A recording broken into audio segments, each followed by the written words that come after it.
Separated by the Salish Sea, connected by the Rio Graps in BC. This is the Cup Check Wrestling Podcast with Aaron Schultz and Corey Ace Trelaw.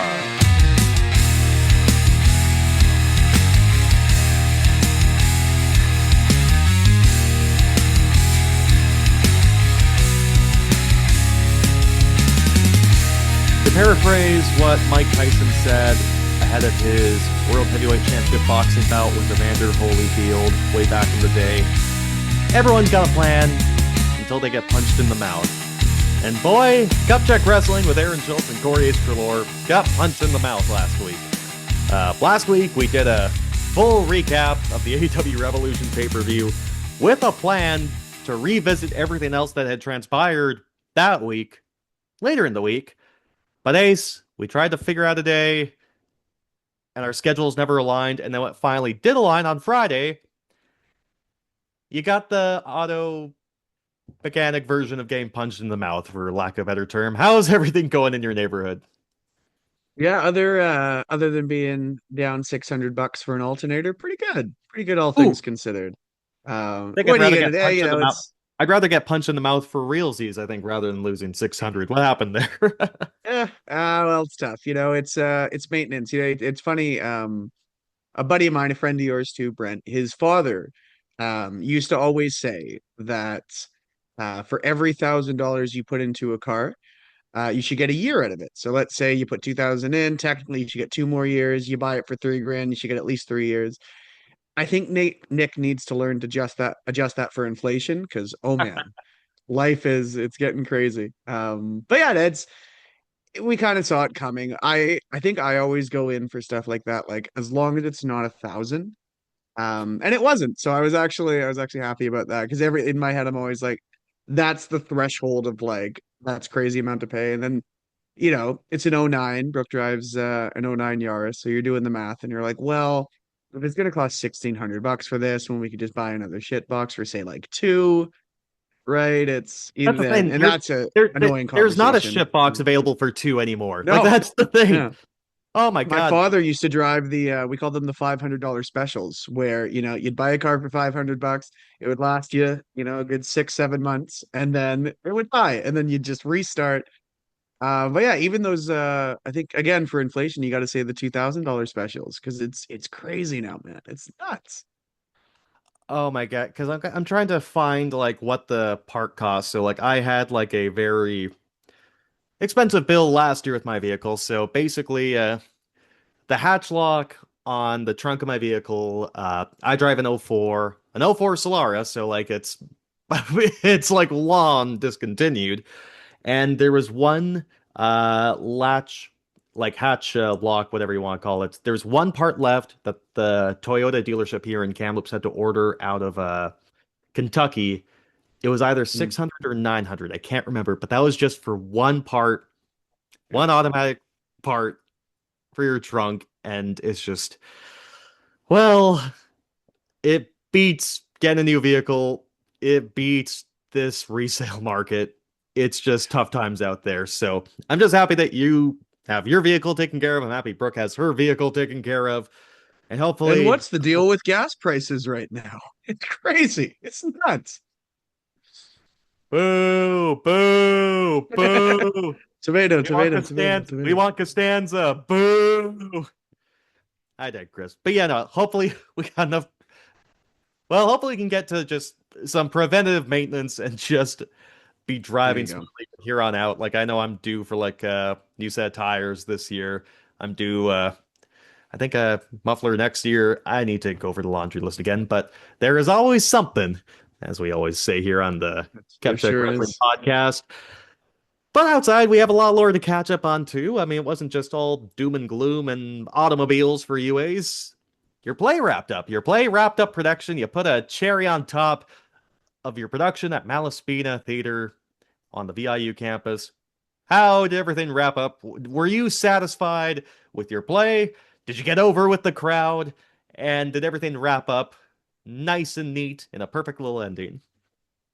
Yeah, no, it was really nice. You know, it's really hard because, especially for those productions, you're there so much and you see the same people every night you're doing it on top of a school load. And it can be really tough, especially, just for how long it is, because it's about 5, 6 weeks for production, maybe, sorry, like 5 weeks for production, a week and a half for the actual run.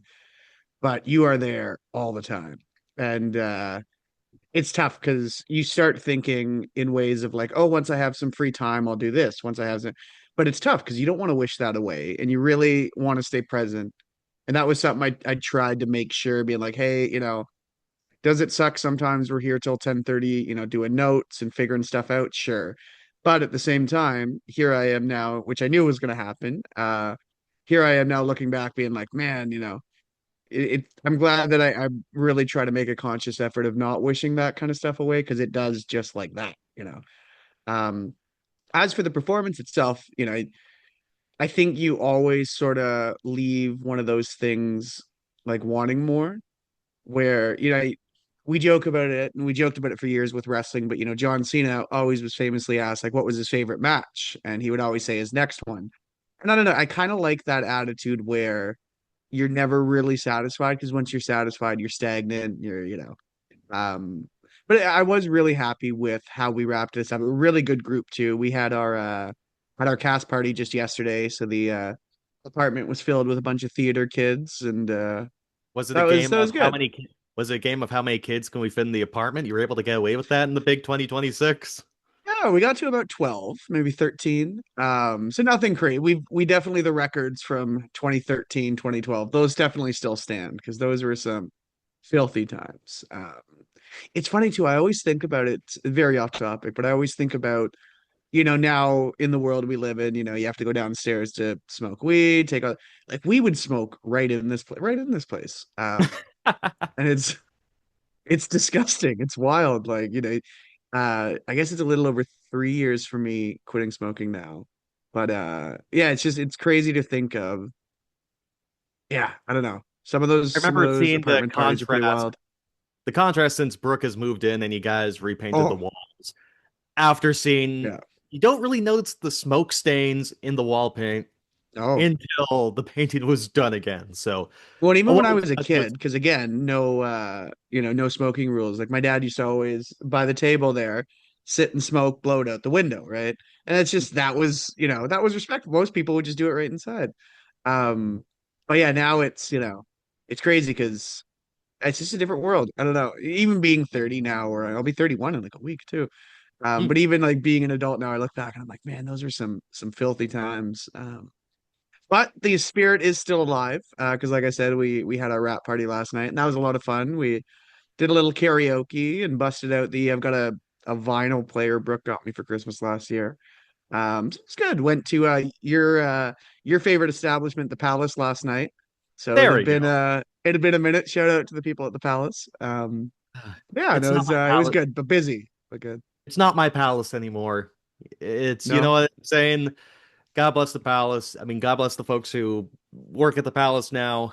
It's a good establishment. It's a fun establishment. It's a good mix of like, okay, you want like the nightclub feel, you don't want anything that's too expensive, and then you still have some areas to lounge around. It's not as genuinely disgusting as it once was. It wasn't as much of a dive bar as it once was. And there's no longer that like little sense of actual danger that just lingers around. And I I like miss how that that's part. one of your things that you miss. Actually, funny enough, to I add more want to the an lore actual on. dive bar. I actually want a shithole watering hole. That's what's charming and endearing. I know I'm getting into when I'm going to a dive bar like the Palace used to be in the Nanaimo, how old drafties used to be when I was in Melfort, Saskatchewan. I want a dive bar, and it's like the current Palace do a good job, but it's like they're parodying a dive bar, and I do kind of miss how there was like the legit fear of danger there. Sorry to cut you off there. Not danger. Yeah, we were fine. Actually, though, I was gonna tell you we did went to the Goo Goo Dolls concert on Oh, there we what was go. that, Thursday night, and we actually bumped into really quick. I didn't get to say hi, but I saw them walking by, was Jay and Ashley from the Palace. So that Hey, was there we pretty go. cool. I looked at Brooke. I was like, "Hey, it's Ashley," and she was like, "Who?" And then I remembered that she didn't know me during that era in my life, and it's probably a good thing. Probably a good thing, but you see, you almost have to see it to believe it. And that's where I wonder where I wish for one day and one day only Brooke was there, boots on the ground to just see how far you've come in terms of your own internal growth and your peace. But just one night to do a time machine. And it's funny because I over the weekend I saw a movie. The Paramount Theater here in Kamloops is an independent theater with like it's where like your A24 films and all your indie films are going. So there's a movie out called Nirvana, the band, the show, the movie, and it's set in Toronto, like modern day. But the plot is these two guys are trying to get a they're trying to get a they're trying to get a date booked because they're a music duo. They're trying to get a date booked at this bar, this establishment in Toronto, and one of their gimmicks they're trying to do is pretend that they're time travelers from the future and they need to come back to this date to get booked at this. I think it's called the Rivoli. We need to get booked at the Rivoli here in order to save the future or whatever. And they do all these Back to the Future hijinks, and then they accidentally travel back in time to the year 2008. And I just think we need that somehow, some way. We need like a bolt of lightning and a water ball that we can pour on a time machine and just take Brooke back to the year 2015, 2016, 2017. When we were just escaping high school or just beginning entering the workforce for a living and going to school, etc., because you just need to be boots on the ground just once. I'll have to tell you this part after the call because the joke features a word that I don't really want to repeat on this broadcast. But if you go see Nirvana, the band, the show, the movie, get to the scene where they're watching The Hangover in theaters. That is my favorite joke in the movie. It's one of my favorite jokes recently. But You know I what's funny digress. about that? Mhm. I've never seen that, but my buddy Kuda was just yelling at me like 5, 6 days ago to go see it. So it's interesting timing. You would love it. It's very Toronto coded. Oh yeah. You would absolutely love it. I think that you would get it. Again, without spoiling anything, the one clip that Kuda sent me was where there was certain ad campaigns featuring certain celebrities that are still with us, but not really with us, if you know what I mean. So Yeah. I saw that 2 minute clip and you with the caption being like, dude, you really have to watch this. And I was like, that I do really need to watch this. So Okay, no, I'm gonna spoil the joke here. I'm not gonna say the word, but I'm gonna spoil the joke. So they go back in time. They're in the year 2008. So they like the two Jay and Matt, like they're the two duos that are trying to get a booked at this establishment in Toronto called the Rivoli or whatever. And so they actually do travel back to the year 2008. And so a newspaper brushes up against them. Bill Cosby is on the cover of this newspaper, and they go, "Oh my God, Adele is at the Rivoli tonight.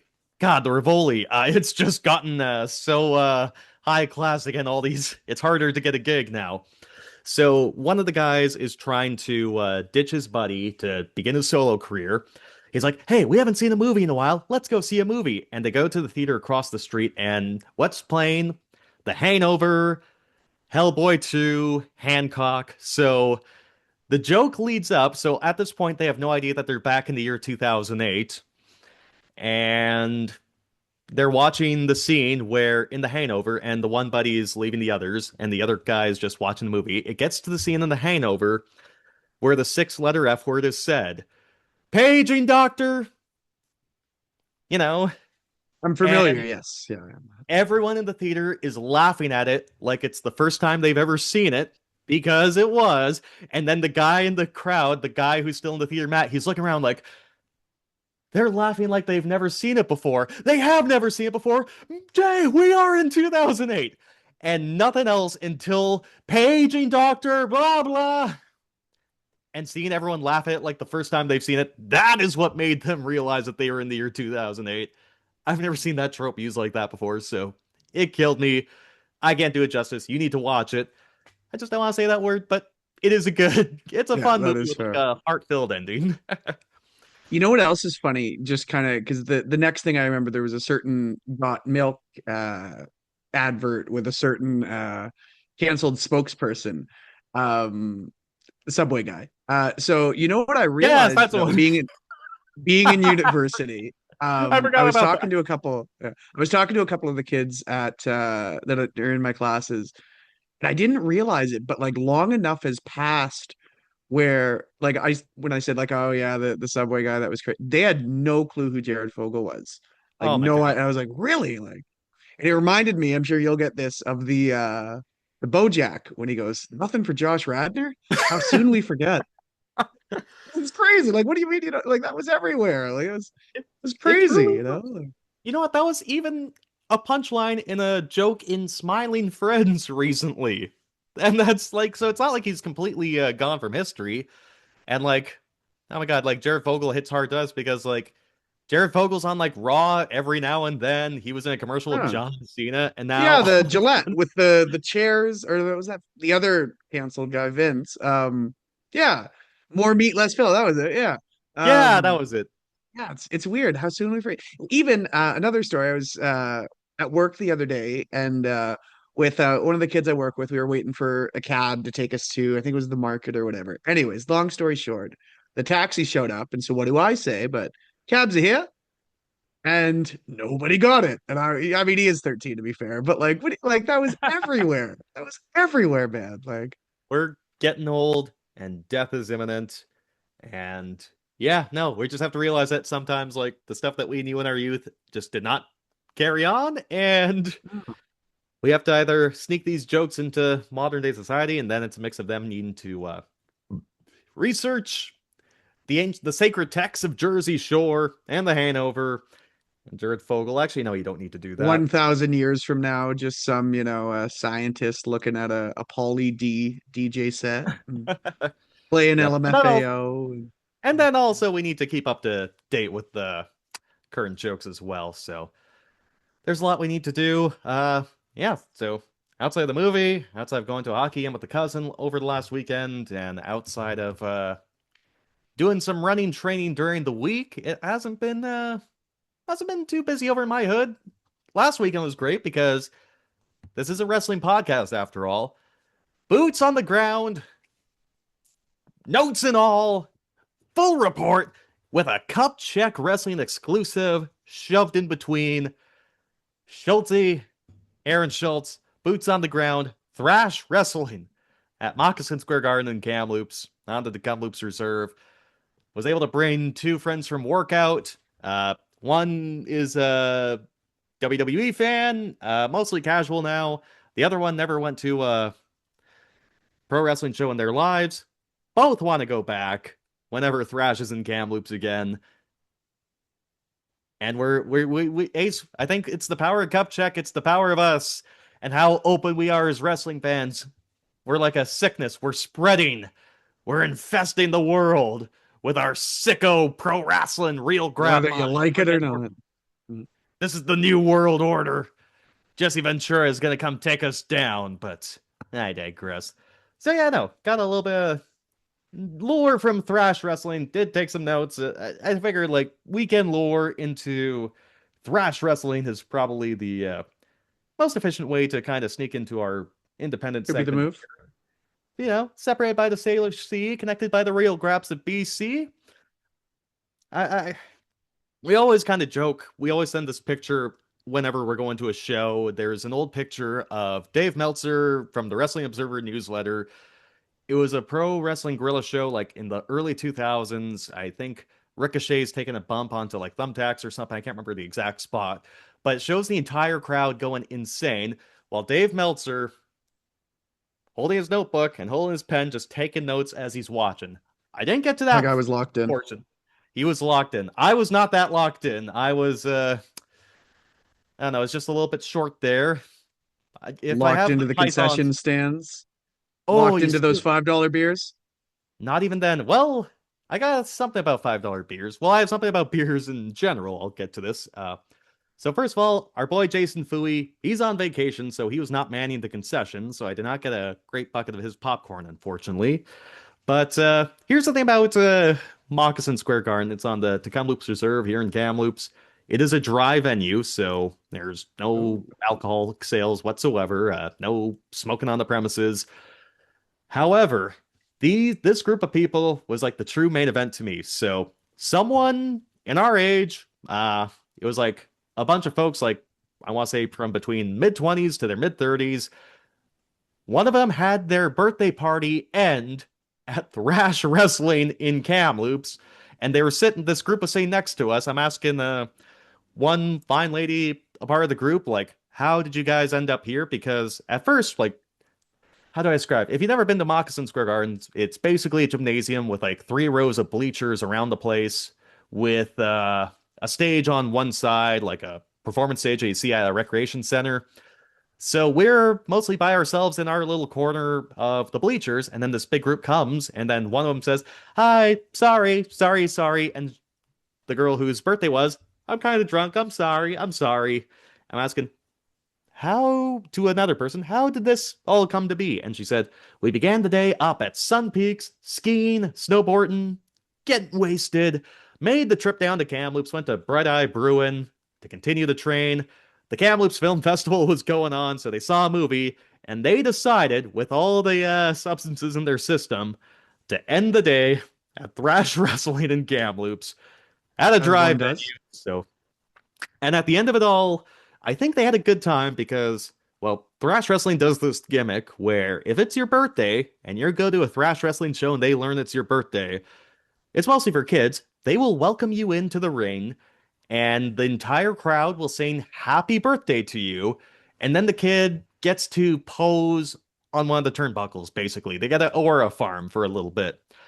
So I guess one of the friends told like the guy who's, well, the way Thrash Wrestling does it, their play-by-play announcer, instead of just going into a headset for like a feed of some sorts, it plays over like a PA system.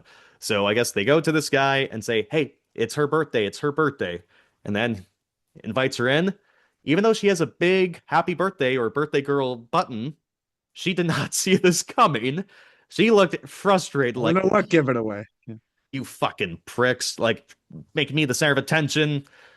So she goes in, everyone sings happy birthday. She gets to Aura Farm for a little bit. And after the show, it ends with a Lucha Libre main event. She had such a great time. She's beyond the point of no return at this point. She's trying to put her friends in like head scissors with her legs, trying to do a lucha spot in the stands. And then her friend, who has her legs wrapped around her head, she's trying to, well, what's the best way? She's like pretending to punch her box, for lack of a better term, like just trying to pretend that. And then when she flips the head scissors, she gives her like a bongo spank on the bum.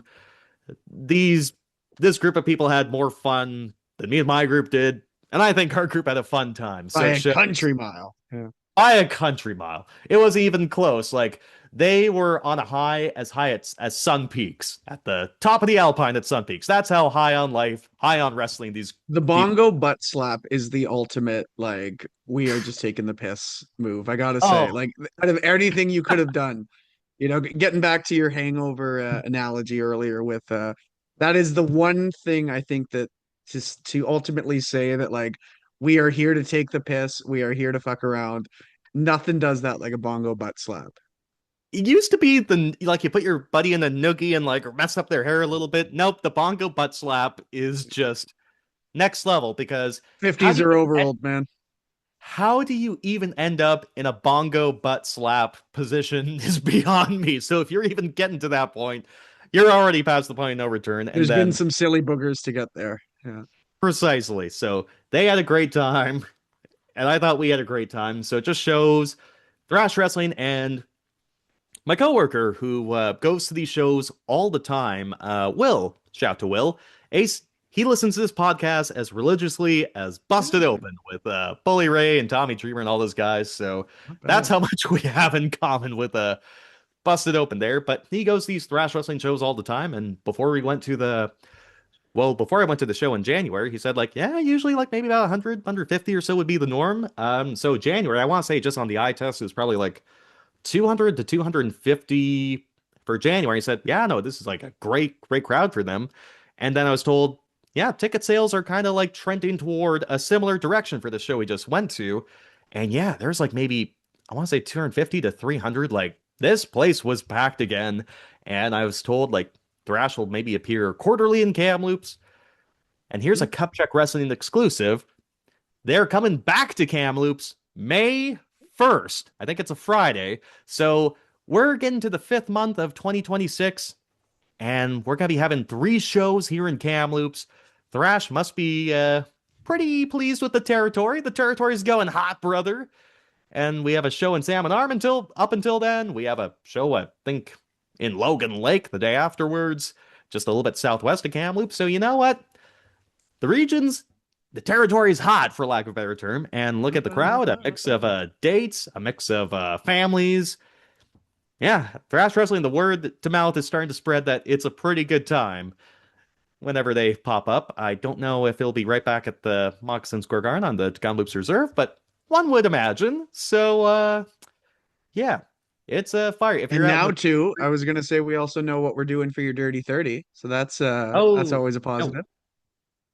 Uh, yeah, no, that's the one. I don't know what I'm gonna do on that day. I was planning to just throw my phone away and just not talk to anybody. For those who don't know, I hate my birthday.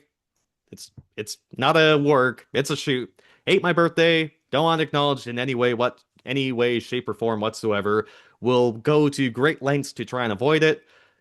But I feel like it'd be a disservice to this podcast if I didn't It would attend be. a thrash wrestling show if it's in my neck of the woods and it's right there and I got no other plans. So We we will gotta see what find a way to happens during that. secretly give Will a call and get him to head over to the big guy and say like, "Hey, it's his birthday." And then all I could think of is just you standing there, stupid, looking in that ring, just and everyone's like, "Yeah, the one and happy birthday to you." Stupid looking. You don't think I could aura farm? You don't think I could pull off like the Roman Reigns 5 acting moves of doom or something? Just I think you'll be a little too preoccupied with shut up, shut up, shut up, it's not my birthday, shut up, it's not my birthday. I think you'll be too busy with that to aura farm. fair play. Fair play. I don't know. Maybe I could show up in like a luchador mask or something. I could be There you like, go. I don't know, El Birthdale. El Grande El Schulzio. I don't know. But anyways, I guess we should get into this Thrash Wrestling show. Only because, not because I want to divert attention away from like how much I hate my birthday. No, but we do have a show quickly to go over. This is plenty fun. I mean, this is like Thrash Wrestling, but featuring VIPW. There is a good influx of VIPW talent coming in to help save the day and put on a good show. But first, we begin with one match. This was supposed to be a tag team match. Look at the card, but it's Dirty Dalton Rouge taking on Jinha, the luchador from the UK. The only way I can describe Dirty Dalton Rouge is he kind of looks like Fandango. Like, that's the only way I can kind of say, like, with the leathery pants and the hair and the tan kind of skin. So, you know, 2 younger guys, it's a decent short opener. Pardon me, short opener. They work pretty hard. We've had a lot of lore to start, but I feel like this is the only way I can describe the situation.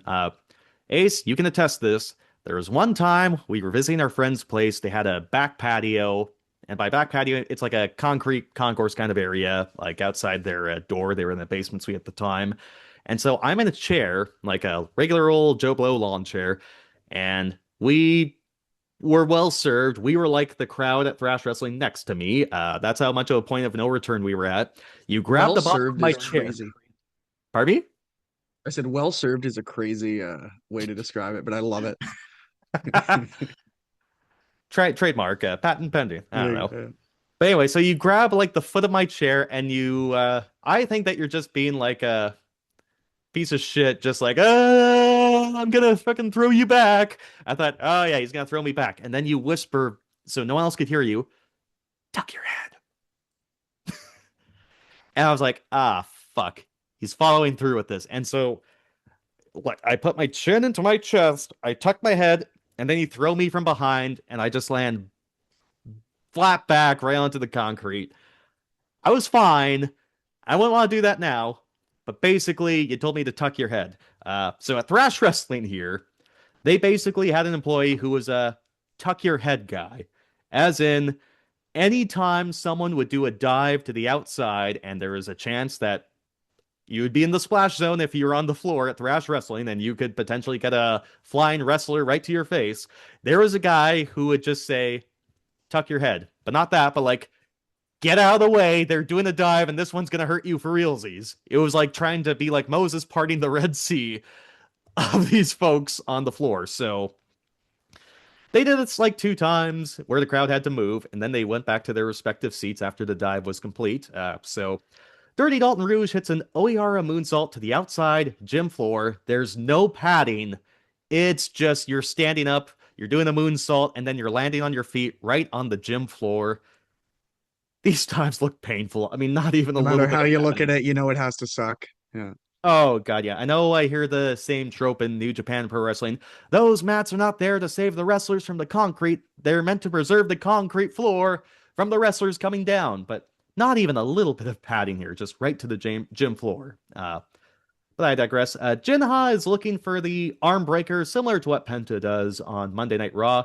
But Dirty Dalton Rouge, he puts his foot on the ref. He uses that for leverage to kind of get out of that situation. He pushes Jinha into the referee, and so Jinha is making eye contact with the referee, just like we're doing right now, Ace.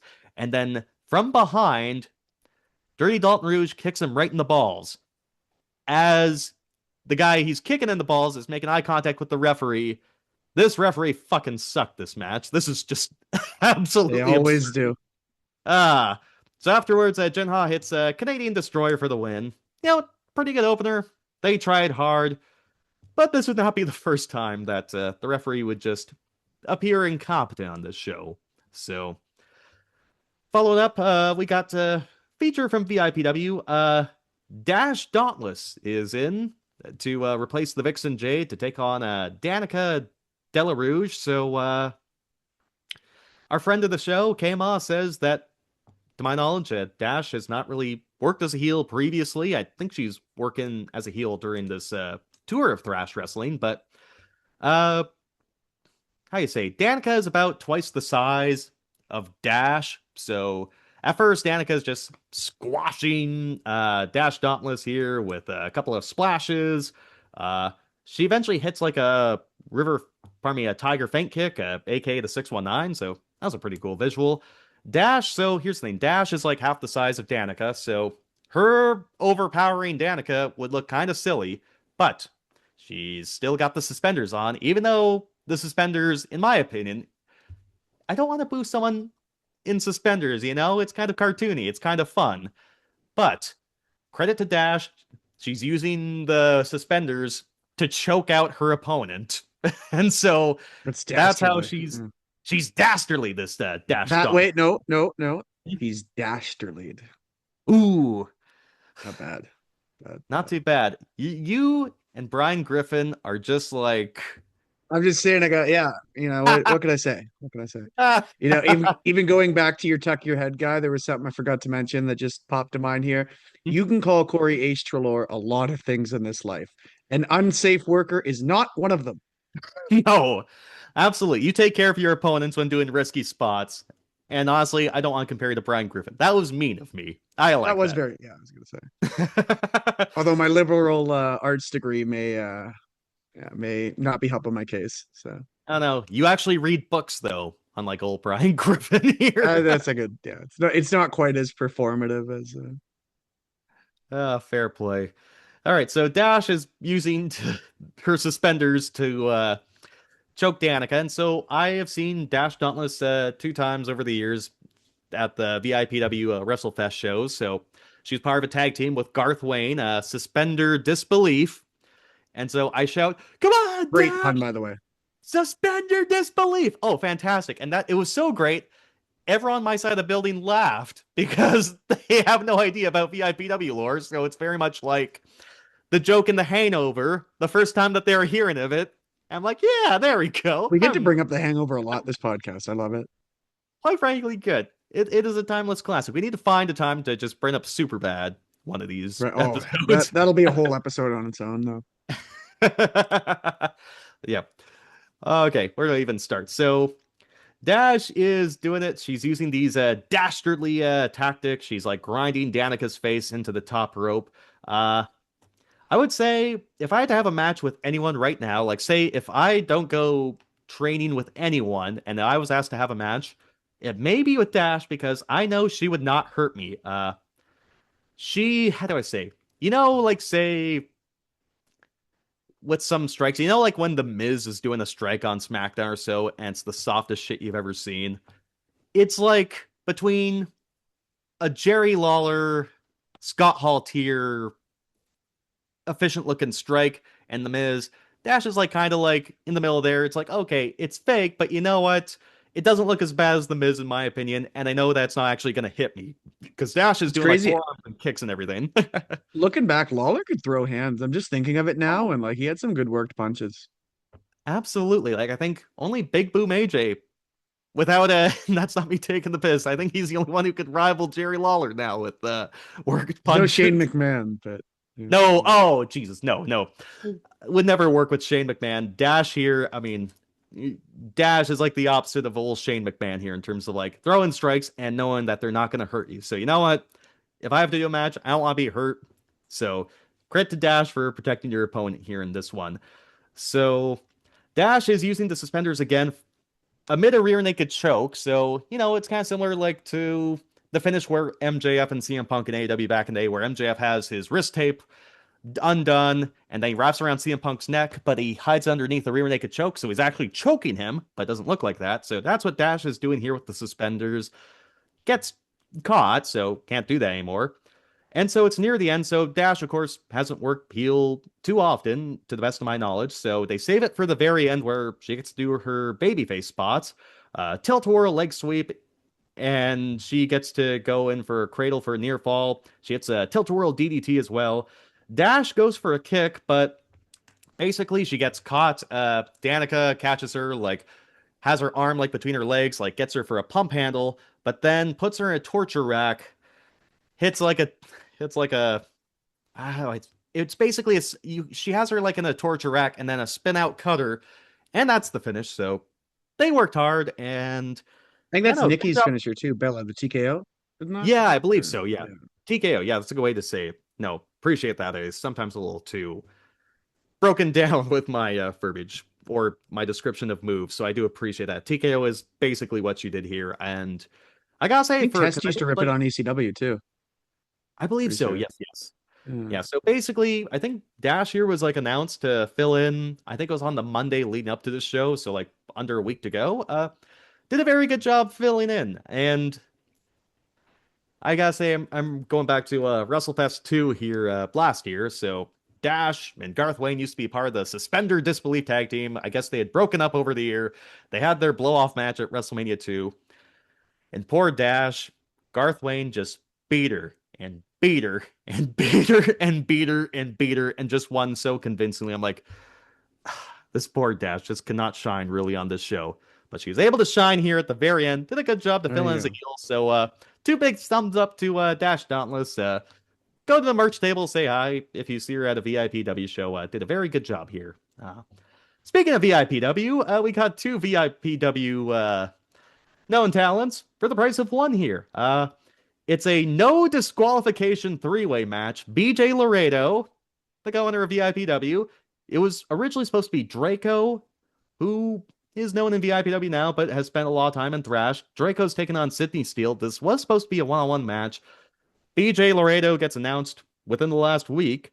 It's a three-way no disqualification match, which I know that they're just trying to promote that there's going to be weapons, but it implies the existence of a three-way match with disqualifications. I was gonna ask you once you started or once you finished your point. I was just about to say a no disqualification three-way match is a bit What the redundant. fuck? Yeah. Who fucking wins if someone uses a chair? Like, I would what? assume the one who gets hit would be the one who should win. How's that fucking fair though to like the person who's not No, I'm not involved? saying it's fair. I'm just saying I think that's how somebody would win a match. This is Um, stupid. yeah, it's not great. It's not great. You know what? Yeah. I know what they're doing. They're trying to promote, hey, there's going to be weapons in this match. I get it, but I'm playing the role of Dave Meltzer again. And I just gotta say, To bring up another a point we've always made, especially regarding no disqualification matches, one of my big gripes, obviously this is a WWE problem exclusively, but whenever they say it's like a no holds barred match, no DQ match, whatever, street fight, they got a lot of names for the same fucking thing. yes. Whenever that happens, there for the very first spot where they use a weapon, Michael Cole has to come on And he has to say, now remember, there was absolutely no disqualifications in this match. And I've joked with Schultze a lot, saying that it's like he's talking directly to me and be like, now remember, Ace, you fucking idiot. He can't be disqualified for this. He can't be. I know you thought he could be disqualified for this, but there is no disqualifications in this match. And that is a gripe that I've because it's once you see it, it's so hard not to see. Every single time there's a no DQ match, the first time there's a weapon used, or the first time they do a low blow, they have to remind you, like there's somebody watching going, wait, why isn't he oh, thanks, Michael. I didn't even think of that. Like, Yeah, I oh, it's mean, brutal. despite Paul Heyman's pleas to have Raw get an Emmy or some bullshit like that, wrestling truly is not complicated to follow. Even if you don't have a bunch of video packages and recaps, it's really not hard to follow. I'll never get, this is a street fight. Now, don't forget, this is all legal. Yeah. God. Anyway, but you know who did not want a no disqualification three-way match was Sidney Steele. He is the technical wrestler who wants a grappling contest. That's his way to tell this crowd, boo me, boo me. I don't want you to see weapons. So that I need to ask, how the hell is a three-way match with disqualification supposed to work? So Sidney Steele's the heel, and here comes BJ Laredo and Draco introducing chairs to the fold. Some of these are like hard plastic folding chairs. I think there's like one or two steel chairs in there. So for the most part, this is just, to quote Big E, three big meaty men slapping meat. There's suplexes, there's slams, there's just hosses going all over the place. So BJ, a heavier set gentleman, he's pulling off suicide dives into the crowd. The crowd loves it. So this is my favorite, might have been my first or second favorite spot of the whole show. So BJ takes a keyboard from the play-by-play guy who's on the stage of like this, like the recreation center stage, smashes it over Draco's head. That looked painful. And so Draco's being helped to the backstage area. So BJ's continuing to fight with Sidney Steele. And so in Moccasin Square Garden, there's like support beams that keep, well, like, I guess help keep the roof up. They're basically like pillars. I'm trying to describe it. It's like in Fenway Park, say, if you're like stuck behind one of the posts that are keeping like the upper bowl. Oh yeah, like support beams, essentially. Precisely, yeah, but it's still an obstruction. So this support beam is like obstructing my view from like basically the far left side of the stage here. So I'm extra surprised that through the stage area, Draco comes out and takes a dive on both of these guys. This looked cool, but it genuinely shocked me because I had no way to even know he was coming just from where I was seated. So that was a lot of fun. And then Draco, he throws like a shoot recycling bin. I mean, like, there's like cans of Coke that were probably drinking from that show in this recycling bin garbage can, throwing at, I think it was BJ or Steel. I can't remember which one. Draco setting up two steel chairs next to one another. Steel cuts him off, though, and he decides to show the fans what hardcore is. So, you know how like you're putting two chairs together, like, I don't know, like, it's not like the back of the chairs facing each other. It's like the front ends. Oh, the Adam Cole spot. I hated those. The so Adam much. Cole, yeah. So that's what they do. The Adam Cole spot. Sidney Steele flips these chairs around, so it's like the backs of the chair are facing each other. It's the edges up. He throws Draco onto the back of these chairs. That looked like it sucked. I can't believe they did that on this show. That's the thing about Thrash Wrestling, and by extent, the IPW. I know Maverick, when we had him on the show, is very proud of like the presentation, the quality, and the stories. These folks work hard. They work hard for your hard-earned money, so you can never say that they're never trying their absolute best to give you a good show here. So after that, the finish is BJ Laredo's going for his moonsault on Sidney Steele, but Steele, he rolls out of the way. BJ crashes and burns, and Steele, you can kind of see the shitting grin he has, like, I dodged that moonsault. But who's to come in with a splash is Draco, and that's how he gets the win. I know that Draco has been booed quite a bit in VIPW over the years. This was one of his first matches, or maybe his first match back to Kamloops, or I know he's did some stuff for Thrash Wrestling recently, but I think this is like his first big tour back. So he is pretty loved here in Kamloops on this night, so he gets the big win. That was a great match. That was a good. It was a mix of big meaty men and plunder. I can't believe they did that spot. I can't believe they did the Adam Cole chair spot though in front of Good thing they us. added that no disqualification stip, or this could have been a shit show. So Oh, absolutely. Sydney Steele would have lost right there and then. All right. So there was the intermission. So the Interior Championship is being defended. Mr. Everything, Chase Dagenhart. His gimmick is that he's a former cage fighter. He's a shooter. He's defending against my guy, the Cheetah Bear, Jude Dawkins. He's over with this Kamloops crowd. He's got this cool headdress that looks like a bear with like these cheetah colors because he's a cheetah bear and has these glowing eyes and everything like that. His physique, he kind of reminds me of like a slimmer Otis on WWE with the singlet. He's got like the face paint on, mohawk going up. And so Mr. Everything here, Chase Dagenhart, he opens the promo with how the fans booing him is bullying, and he won't wrestle until he gets respect. So the Cheetah Bear is asking the fans to cheer, wink, wink, nudge, nudge. And so a pile of boos happen, and that's how they're getting the crowd into it. And yeah, so the match begins. The Cheetah Bear bounces. This is why this guy's so over with the crowd, because remember the last show they had in January? They did crowd brawling, and these fans love it when the action comes right to them in the crowd. So the Cheetah Bear bounces Chase's head off a fan's boot. A fan in the front row, he sticks out his boot, and then old Chase bumps his head on it. And then the Cheetah Bear takes a small child and he uses him as a battery ram, like feet first, to attack the Chase Dagenhart there. That was a lot of fun. It's top baby faced up. And then he hits a diving crossbody in between the bottom ropes. Chase gets the heat by kicking Cheetah Bear's leg right out of his leg. Rest in peace, Owen Hart. And so he wraps his knee around the post multiple times and works over the knee, and that's how he starts to get the heat. Cheetah Bear is beginning his comeback with a Hurricanrana from the corner and an Olympic slam. Shout out Kurt Angle. He hits a spear for a near fall. And I feel bad about laughing at this, so I believe that the Cheetah Bear's finishing move is a running kick, and he can't run because of his injured knee. And the play-by-play announcer over the PA system is saying, hey, he usually runs when he hits that kick. And a fan shouts, maybe he forgot! And unfortunately, multiple fans, including myself, laughed out loud. Sorry. first time they heard that joke, you never forget your first. You never forget your first. Timing is everything, you gotta say. So the Cheetah Bear hits a stunner and is going for a powerbomb or a pile driver for the finish. I can't remember. Chase Dagenhart grabs the referee and kind of throws him into the Cheetah Bear.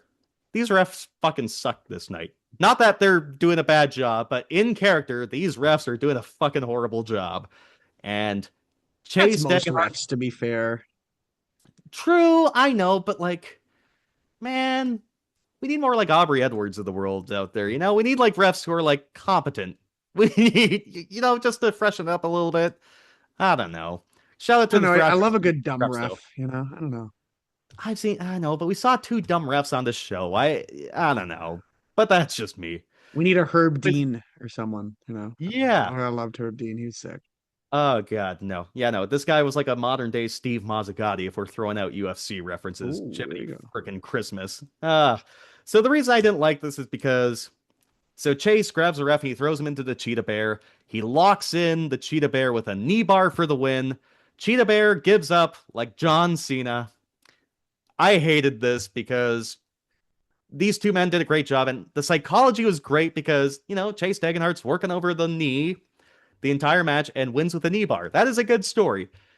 Why I didn't like this is because this Cheetah Bear is over with the Kamloops crowd. The group next to me, the birthday group that was next to me, one of them bought a Cheetah Bear mask from the merch table, and these fans are chanting, Cheetah Bear, Cheetah Bear. And he's so over with the crowd, he could be a top babyface for this promotion, at least in Kamloops. And he tapped out. And the lady next to me in this birthday group is like, that was lame. Because he gave up. It's one thing to fall on your sword, or pass out in a choke, or to get pinned. Nobody wants to see their Cheetah Bear give up. So, no more giving up, Cheetah Bear. You sound like me on December 13th. I did not want to see my Cheetah Bear give up either. Yeah, but he gave up, right? He just gave up. Is all. You're enjoying the show, right? I like to think he let go, but that's for another day. That's for another day. That's for another day. That might be for later today, quite frankly. Yeah, there you go. There's a preview. Are you enjoying the show? Are you enjoying the show? Are you enjoying Cup Check Well, Wrestling? more or less. All right. Well, here's the thing. Despite that, they ended Thrash Wrestling on a high. So it's a Lucha Libre match. Alan Extreme's taking on Ave Rex. So I believe Alan Extreme, one of these two was the fill-in because there's another guy who was front and center of the headline. Unfortunately, couldn't make the show. So it's just like a Lucha Libre showcase match. I mean, it's an average Lucha match to start. Bunch of arm drags, cool dives and whatnot. So Ave Rex is the heel in this match. He is handed a chair from a young child on the outside. He takes the chair and threatens to hit the child with it. What a dick! Oh yeah. It was like gonna be Oh yeah. repeated like Shane Taylor and the Rizzler. I thought that was gonna happen. And so Was Alan, that a shoot kid or a work kid? it You was a think? shoot kid, brother. It Like was a I don't shoot know. kid. Okay. I think this kid was actually trying to help this heel out, and then quick on his feet, this AF Rex, he's threatening to hit a kid with a chair. So There you thankfully go. he did not follow through here. So Alan does a springboard into the ropes, and I swear to God, his head just perfectly levitates above the canvas as he's doing the springboard. I mean, this was unbelievable. And so the tuck your head guy is working overtime on this show, helping the fans make sure that they're not going to get hurt for realsies by these diving luchadors. One thing I noticed, Alan Extreme, he's taken this dive on the outside from Ave, and so he gives one fan and one fan alone a courtesy heads up, as in, I'm going to take a dive here, brother. You got to be ready. And to his credit, when Ave Rex hits that dive, Alan was right. It was just him and the fan next to him, that area, that got hit with this dive. So he knows his stuff. So that was cool. Ave is threatening to take off Alan's mask because they're both luchadors. They're both wearing masks. And I thought to myself, Thrash Wrestling should follow CMLL rules and make this a disqualification. You do not unmask luchadors, especially when they're both luchadors in the match. But that's just me. So Alan Extreme hits a springboard moonsault to the outside. This poor tuck your head guy, Ace, he got two legs right to the back. He sacrificed his body for the fan safety. So shout out to the tuck your head guy. I'm sorry that I have to call you the tuck your head guy.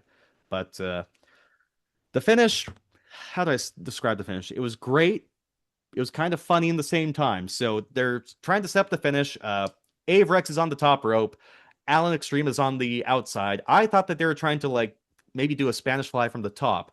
But basically, Alan's like trying to they're trying to cooperate to make sure that none of them actually slips and falls for realsies. So they get to the top. At first, I figured, okay, they're just trying to get their balance, like they're taking their time. However, time slows still just like that. These two guys are not just trying. If I'm mistaken here, I apologize. But from my vantage point, it looks like they took their time to get their balance ready, and they took like 2 or 3 seconds, and they thought, fuck, are we actually going to do this spot? And to their credit, they pulled it off. A top rope hurricanrana. These guys almost touched the roof at Moccasin Square Gardens. The birthday group next to me stands up. They pop. Everyone is losing their minds. That's the finish. The babyface Alan Extreme wins with this crazy top rope hurricanrana. And that's the thing here. Take your time to do it safely because all folks will remember is the move and not taking your time to make sure that you and your partner are safe. So, hell yeah to Thrash Wrestling. This is a great show. I can't wait to check it out again. And I hope that you, Ace, when you go on your tour of VIPW shows, I hope you get an experience just like this one, if not better. Hell yeah, There Indie you Pro go. Wrestling. I was gonna say, yeah. I don't know if they'll welcome me into the ring, but I will be there next Saturday with my birthday on the Sunday. So hopefully I'll be able to take a few notes and let you guys know how that show went as well. Pretty excited for it. It should be a good one, actually. I was gonna say, actually, I forgot to mention too at the top of this where we're doing the that I was hosting the Dirt Cup for the second year in a row. Mhm. So I'm actually going to be singing the national anthem at Oh 7 no. p.m. and Mhm. then running from Frank Crane to Centennial at like 7:10, 7:15. Hopefully I don't miss too much of the first match. I know doors are at 6:30, but by the time they usually get everyone in and situated, it's about 7:15. So my hope, fingers crossed, is that I don't miss too much, but it should be a lot of fun. At least Centennial's like right next door to Frank Crane. Yeah, It's oh yeah. just you don't have to drive too far, so that's pretty solid. And yeah, that should be a great show. I mean, you just have to wear a big birthday button and I There don't you know, go. BJ Laredo, if you're listening to this, let our guy go into the rain, let him aura farm on the corner for a little bit, let him get a happy birthday song. I'll only do it if Brooke comes in with me because I know she would hate having to do something like that. So that is the only way I'm up to hopping in the ring. If I can be like, "Oh baby, let's go." And Yeah. yeah, Actually, Brooke might she'd need be petrified. to be in there just to make sure that you don't fall off the turnbuckle. That's the thing. That's a good point. Yeah, someone's like you with the window all those years ago. I'm sure that story will come Oh, out at some point. But at some point. I mean, I don't think God bless the tuck your head guy. I didn't see a save your life guy. no, Wink, wink, yeah. nudge, nudge. But Maybe next maybe on May 1st on just May 1st and nothing else. You know, maybe you'll see something then. no, brother, no. I guess. Well, if I can't go to that show on May 1st, maybe I could go to some of these other shows throughout the interior. Oh, How's you're that for a going to the transition? show, even if I have to drive you there myself. I feel like speaking of how can you forget Josh Radnor? How can you forget Ted Mosby? I feel this feels like the plot of The Wedding Bride. It's like, okay, no, I won't go to Thrash Wrestling on my birthday. Oh no, Candoosville, baby doll! I'm gonna make sure you're there at Moccasin Square Garden on May 1st, so they'll sing Happy Birthday to you, and then I'm gonna drive you to Logan Lake the day afterwards, so they can sing it there too as well. For The Rock's birthday, May 2nd. Oh yeah, forgot about that.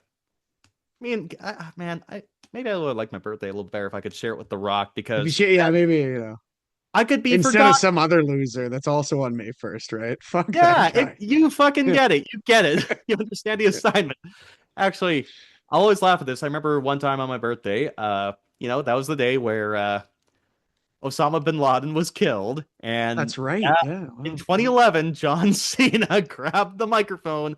I think it was after Extreme Rules where he made the We were at the announcement. theater. I'm pretty sure. Yeah. We were at the theater. They did this one after the pay-per-view had gone off the air, but John Cena, what did he say? We have compromised to a permanent end of Osama bin Laden. I can't remember exactly what he said, but basically it was before social media was everywhere. But John Cena broke the news to everyone in this arena that Osama bin Laden was killed, and that was on my birthday. There was a Phillies Mets game too, I think, for Sunday Night Baseball where like the news broke while the game was going on, and you just heard like a USA chant start, and the announcers were kind of like, "What?" And then What? like they realized afterwards that came through, and they're like, "Oh well, if you can hear the USA chant, it's because we got them, boys. We You kidding me? great, what a crazy country. Even back then, they were. Genuinely Yeah. insane. But yeah, no, I need to rewatch that John Cena clip again. That was just I can't get You know what's over it. interesting? It was brought up to him in an interview last couple of years. I saw it on TikTok, but you could tell even I think he was a little uncomfortable with it because it's two guys interviewing him. They look a little younger too, like maybe like our age. And he's like, "Yeah, what was the quote?" He said like, and they were trying to figure out what he said as well. And he like Cena was like, "I think you have a pair." You know, Cena fucking talks like a robot. He's like, "I think you have a paraphrase." What I had said. And so, but I don't know, just the way he kind of talked about it, I felt like I don't know if regret's the right word, but there was something you could tell he was kind of just like, yeah, that happened, but you know, He was doing a so job. I mean, it's sort of like it's what was his favorite announcement? The next time he can announce that Osama bin Laden has exactly. been killed. That will be his next favorite. Mm. All right, let's get this. I'll eventually land the plane here too, but here's some independent pro wrestling shows coming around the corner here, I suppose. Thrash Wrestling will keep in the interior for now. Saturday, March 28th, 7 p.m. Thrash Wrestling Men in Tights taking place at the Royal Canadian Legion in Soyuz, BC. That'll be taking place this upcoming Saturday from when this podcast is released. And if you weren't able to go to Thrash Wrestling Kamloops, it will be a little bit closer to our neck of the woods, pardon me, Friday, April 10th, 7 p.m. from the SASCU Recreation Center in Salmon Arm, BC in the Shoe Swap. That's Friday, April 10th. I won't be able to go to that show. That'll be AEW Dynasty weekend, so that'll be one that unfortunately won't be able to make the drive out for that one. The following day, Saturday, April 11th at 7 p.m., Thrash Wrestling No Home for Jabronis at the Schubert Center in Vernon, BC in the North Okanagan. And then they'll be going on further in the interior. Thrash Wrestling Skullduggery, Friday, April 17th at 7 p.m. from 801 Railway Street in Nelson, BC. Then on Friday, April 24th at 7 p.m., Thrash Wrestling K-Town Contra 3 from the Rutland Arena in Kelowna. And, of course, we don't have a poster for this one yet, but Cupchuck Wrestling exclusive. They said during the show they'll be back in Kamloops on Friday, May 1st. I presume it's Moxon Square Gardens. I can't confirm that entirely, but if you're in the Kamloops area on May 1st, there should be Thrash Wrestling for you. And then the day after that, Fire on the Lake. So this is kind of cool. It is the Logan Lake Firefighters will be hosting. They host a spring seminar. They're having Thrash Wrestling at the spring seminar. Saturday, May 2nd at the Logan Lake Recreation Center, 7:30 p.m. Tickets are at the door. I don't think that there's any online sales for this one. So Logan Lake Recreation Center, Saturday, May 2nd at 7:30 p.m. Fire on the Lake is what this show is called. Going to Vancouver Island, the show that, because you're going to a show in Langford too, right? Is that the one that you're also going to? That's the 26th of April. I think we were trying to aim for that one. Yeah. Friday, March 27th from the Langford Legion in Langford. No, I mixed the dates up. That's right. Yeah. Oh, okay. No, yeah, I don't think we're going to be able to make that. I forget there was something on the Friday night. Because originally we wanted to, but I was thinking of the one in Cowichan later in April. I don't know if we're going to be able to make that 27th one. Fair play. Well, Ace, if you can't make it, hopefully some of our Cup Check Wrestling podcast listeners make it. Friday, March 27th from the Langford Legion in Langford, I should say. That's at 6:30 p.m. start. And then the day after that, you will be at this one. You better be at this one after singing the national anthem. Saturday, March 28th from Centennial Building in Nanaimo, BC. That's a 6:30 p.m. start as well. Then we're going 1 month later, Saturday, April 25th at 6:30 p.m. from Mellor Hall on the Cowex grounds in Duncan, BC. And then finally, the big show of the year, WrestleFest 3 at Frank Crane Arena in Nanaimo, BC. The main event, tables, ladders, chairs. Oh my, a multi-promotional main event. That's Friday, June 19th at 6:30 p.m. Going to the mainland, Nation Extreme Wrestling is back with Death Wish. It's taking place at the Wise Hall in Vancouver, BC. That is on March 28th. Doors open at 7. The show starts at 8. Sticking in the lower mainland, though, Boom Pro Wrestling. 2 shows at the Commercial Drive Legion on the 3rd floor. On Friday, March 27th at 8 p.m., it's Keyed to the City.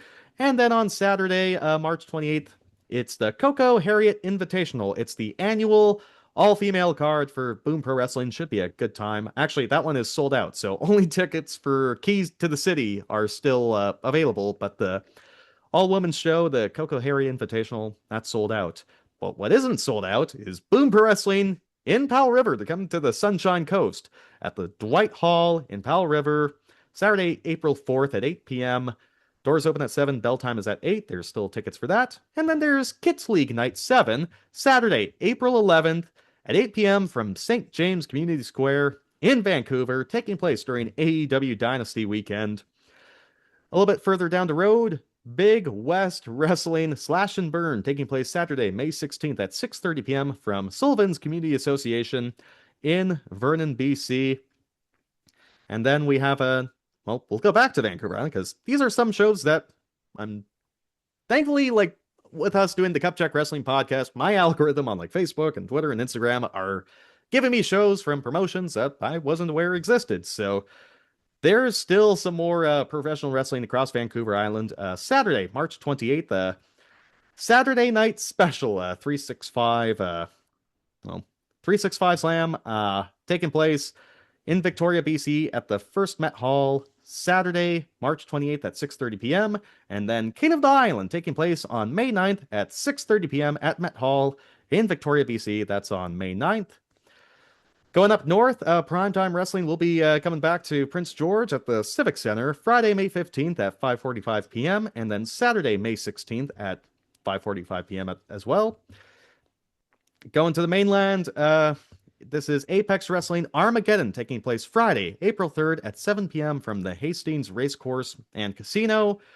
A week after that, AEW Dynasty Weekend Mystery Wrestling 24 taking place at 188 North Renfrew Street in Vancouver with a 2 p.m. afternoon start. AEW star Evil Uno and then Pro Wrestling Noah star Kenta are confirmed for the show on April 11th there with a 2 p.m. start from the Great Canadian Hastings Racecourse and Casino. To the Caribou, April 18th from Limelight Theater in Williams Lake, BC. It's Overdrive Wrestling, and sticking with the Lower Mainland, TWF Pro Wrestling presents Tapped Out on Saturday, April 4th at 7 p.m. from 3012 Murray Street in Port Moody, BC. And then in the summer, Saturday, July 4th at 7 p.m., TWF Pro Wrestling Bash at the Row at 3012 Murray Street in Port Moody, BC. This province is booming, Ace. There's too much wrestling. I'm struggling to keep a track of it all now with all these promotions and all these venues and all these dates. I always forget that, Sunday, April 12th, AEW Dynasty taking place at the Rogers Arena in Vancouver. Just under a month away now, where you, me, our loved ones, good group of 6, and other friends are going to be going. I can't wait for that.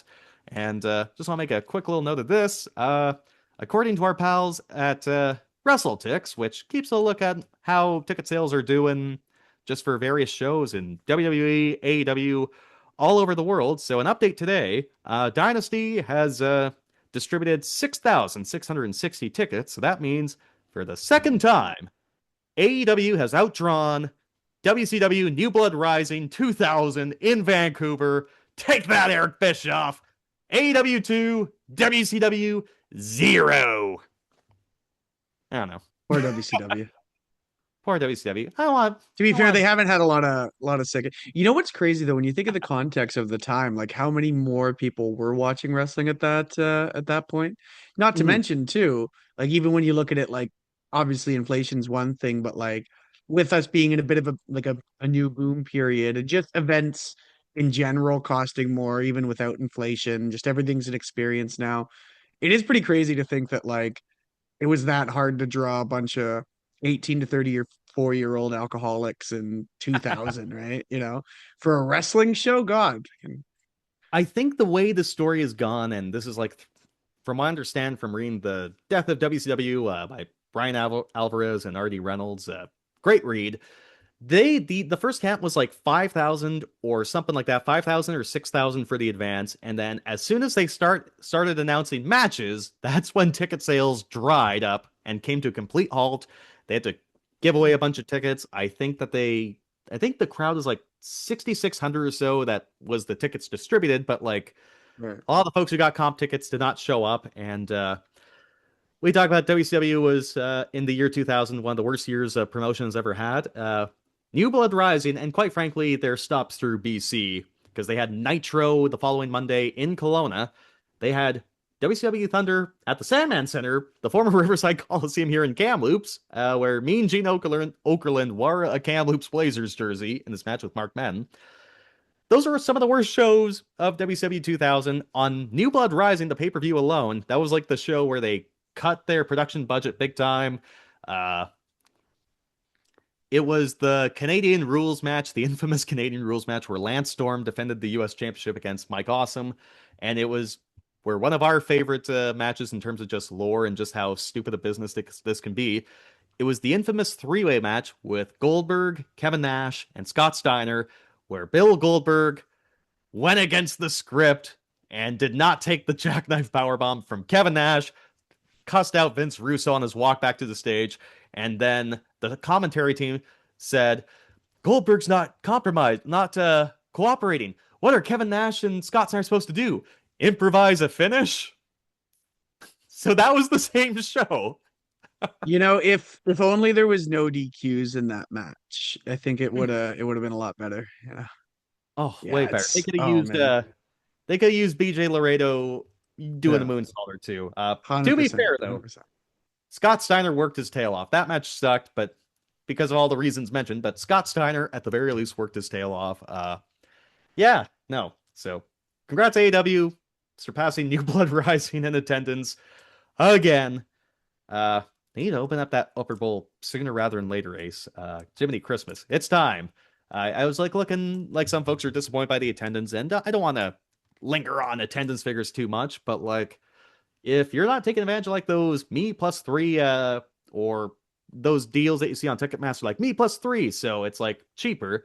I think regular standard admission in the lower bowl right now is like $80 or so. And so all the cheaper tickets in the lower bowl have moved pretty quick. So I think if you open up that upper bowl, it should all be okay. I think that'll be a really good house, especially for a non-WWE show in Vancouver. It'll be, excuse me, really good.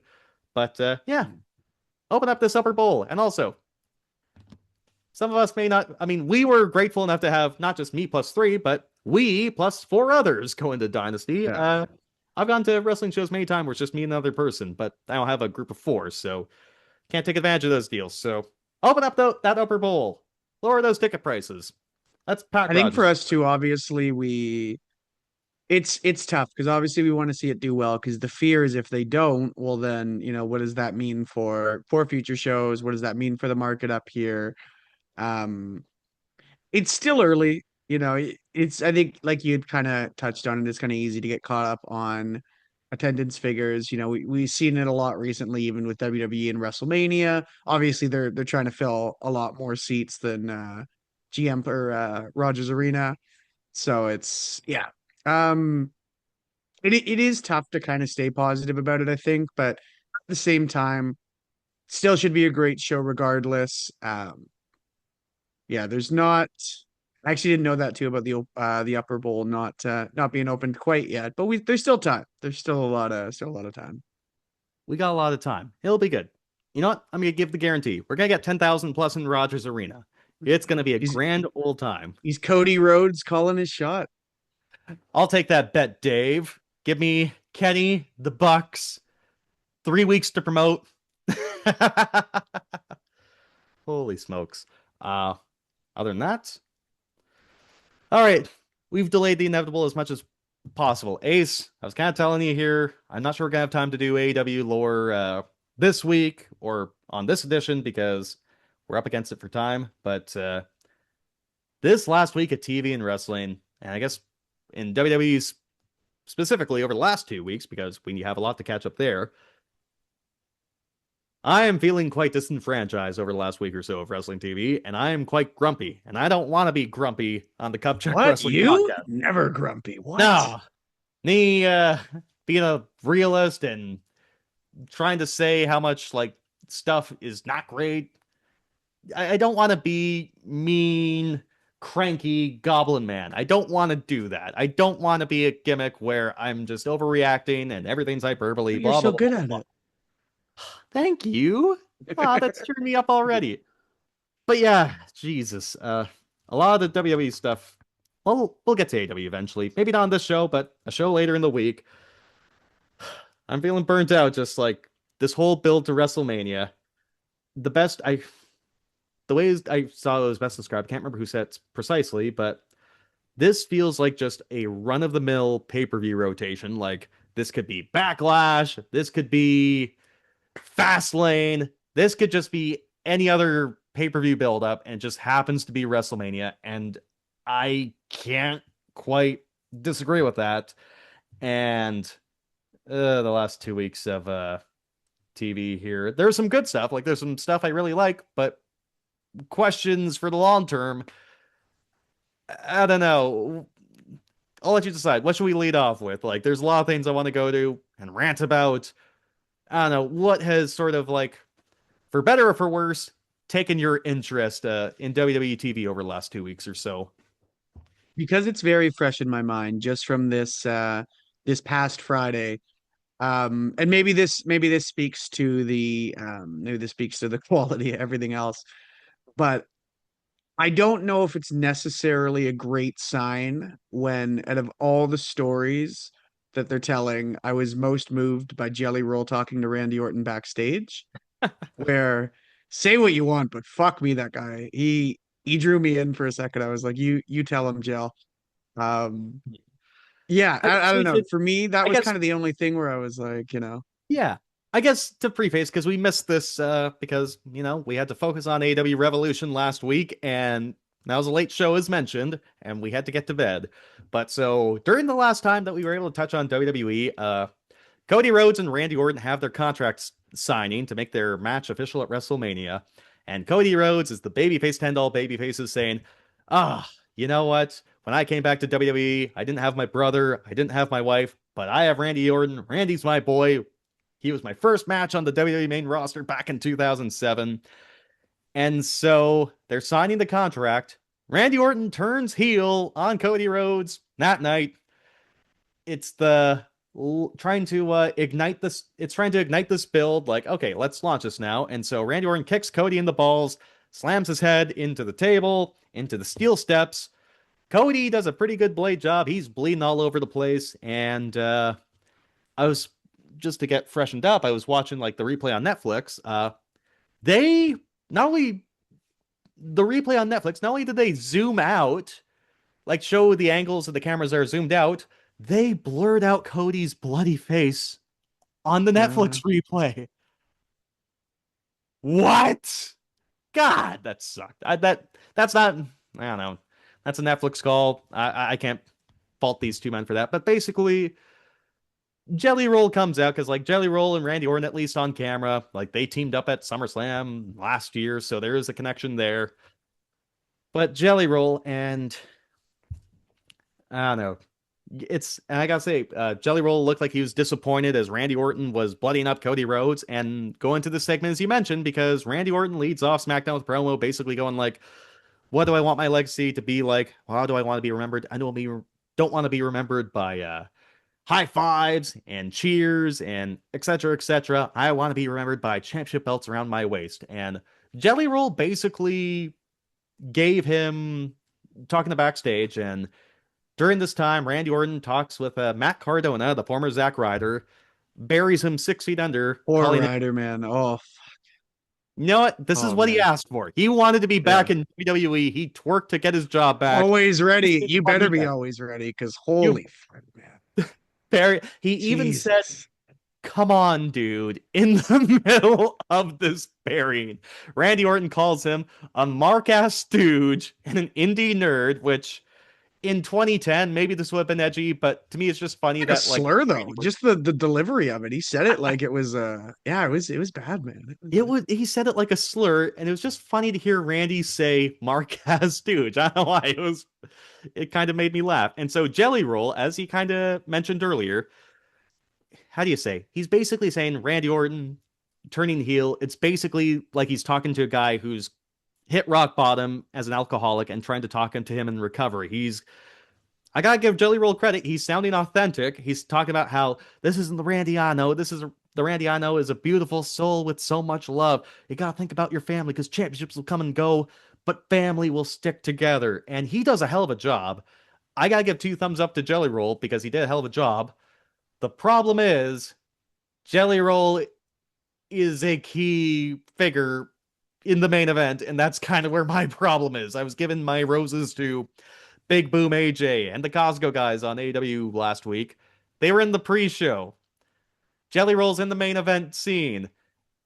And this is a year after where John Cena turned on Cody Rhodes and Travis Scott is involved in the main event of WrestleMania. Now, Randy Orton has turned on Cody Rhodes and a celebrity, Jelly Roll, is in the main event of WrestleMania.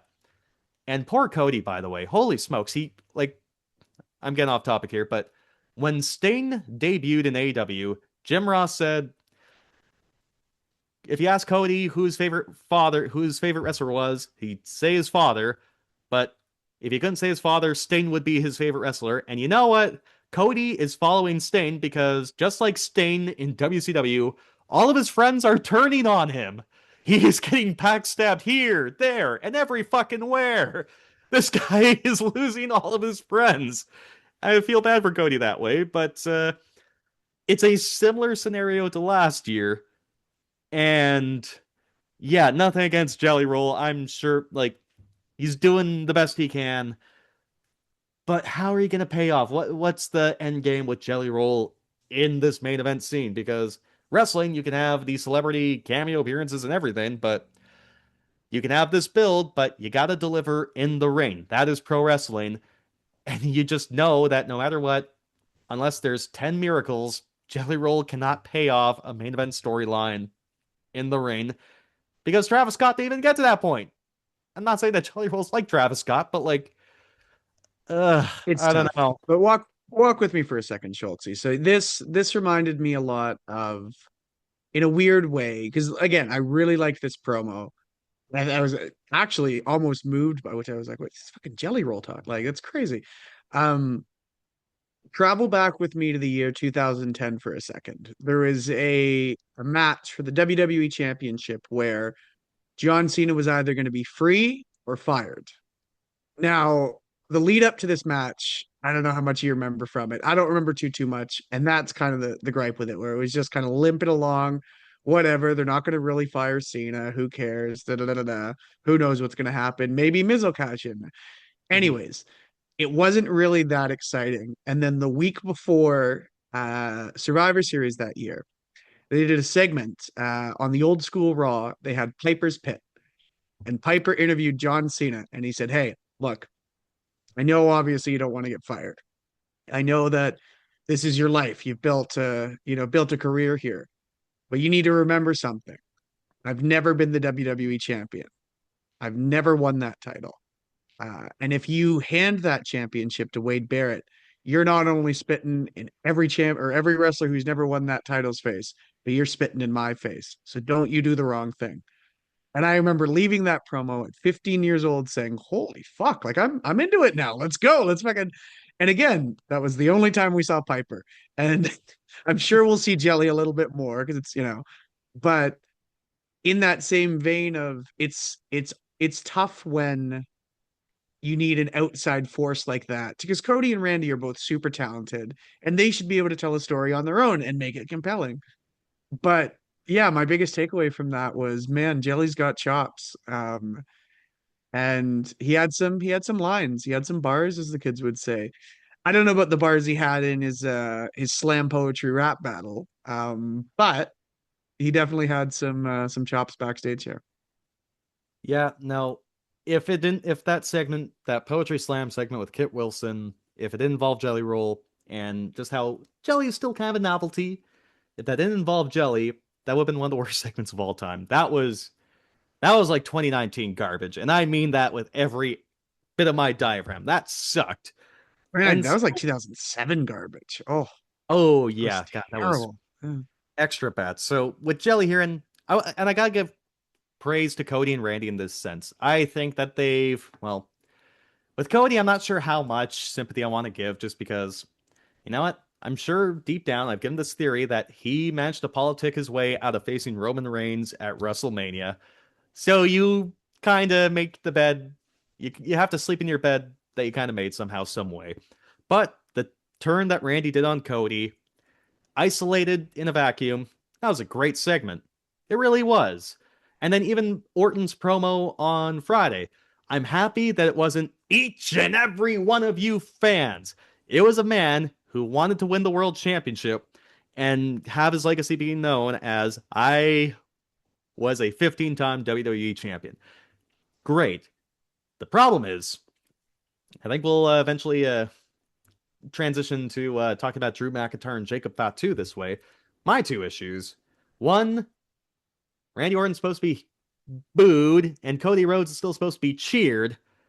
These fans still love themselves some Randy Orton. And as great as that segment was, and I think that they tried really hard for Randy Orton not to get booed because he did not hit the RKO on Cody Rhodes when he turned heel. Even when Randy Orton came out to apologize to Matt Cardona, I don't think he hit an RKO if I remember correctly. He just kicked him in the balls, and he He did, but it Pillmanized. was a weird one. It was like Oh, a it almost felt like more of a cutter. It was like the old school. So I don't know if maybe it's something uh, new he's trying, or if it's just, sometime it's you misstep for a second and you. he's But yeah, it maybe he did hit one. He did hit one. okay. Maybe he's trying to make it not out of nowhere then, because the fans love saying RKO out of nowhere. But anyway, so he Pillmanized Matt Cardona's leg, like put it through the steel chair and stomped on it.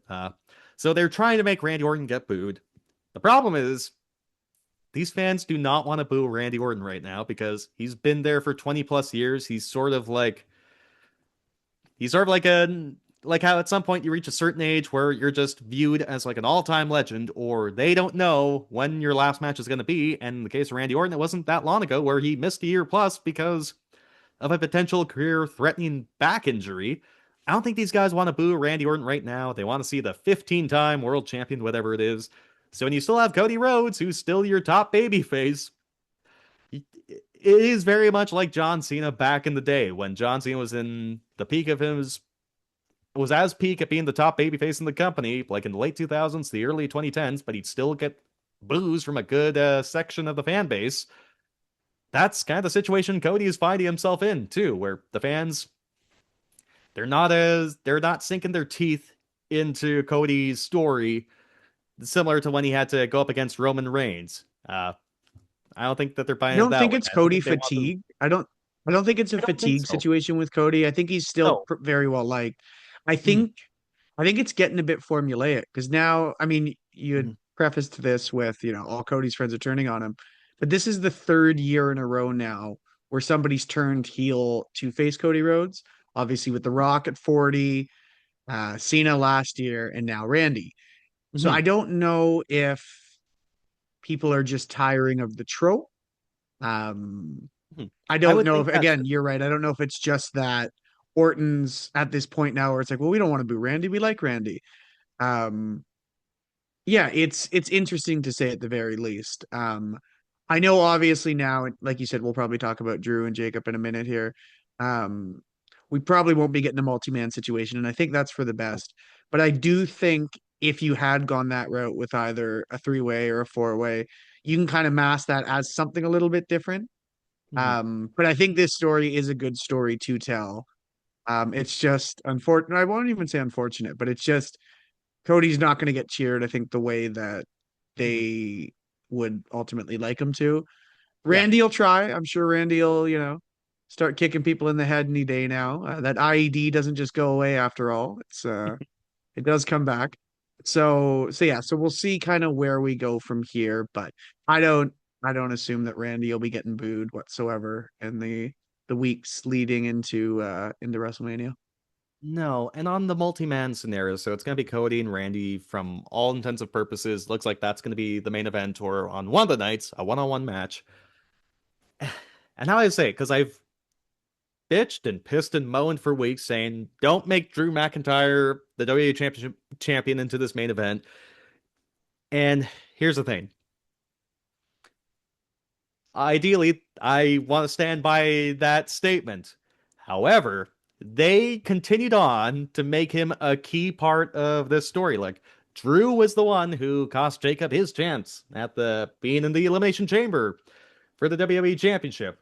And Drew he screwed Randy at some point. Like, Aleister Black beat Randy Orton like a couple weeks ago on SmackDown.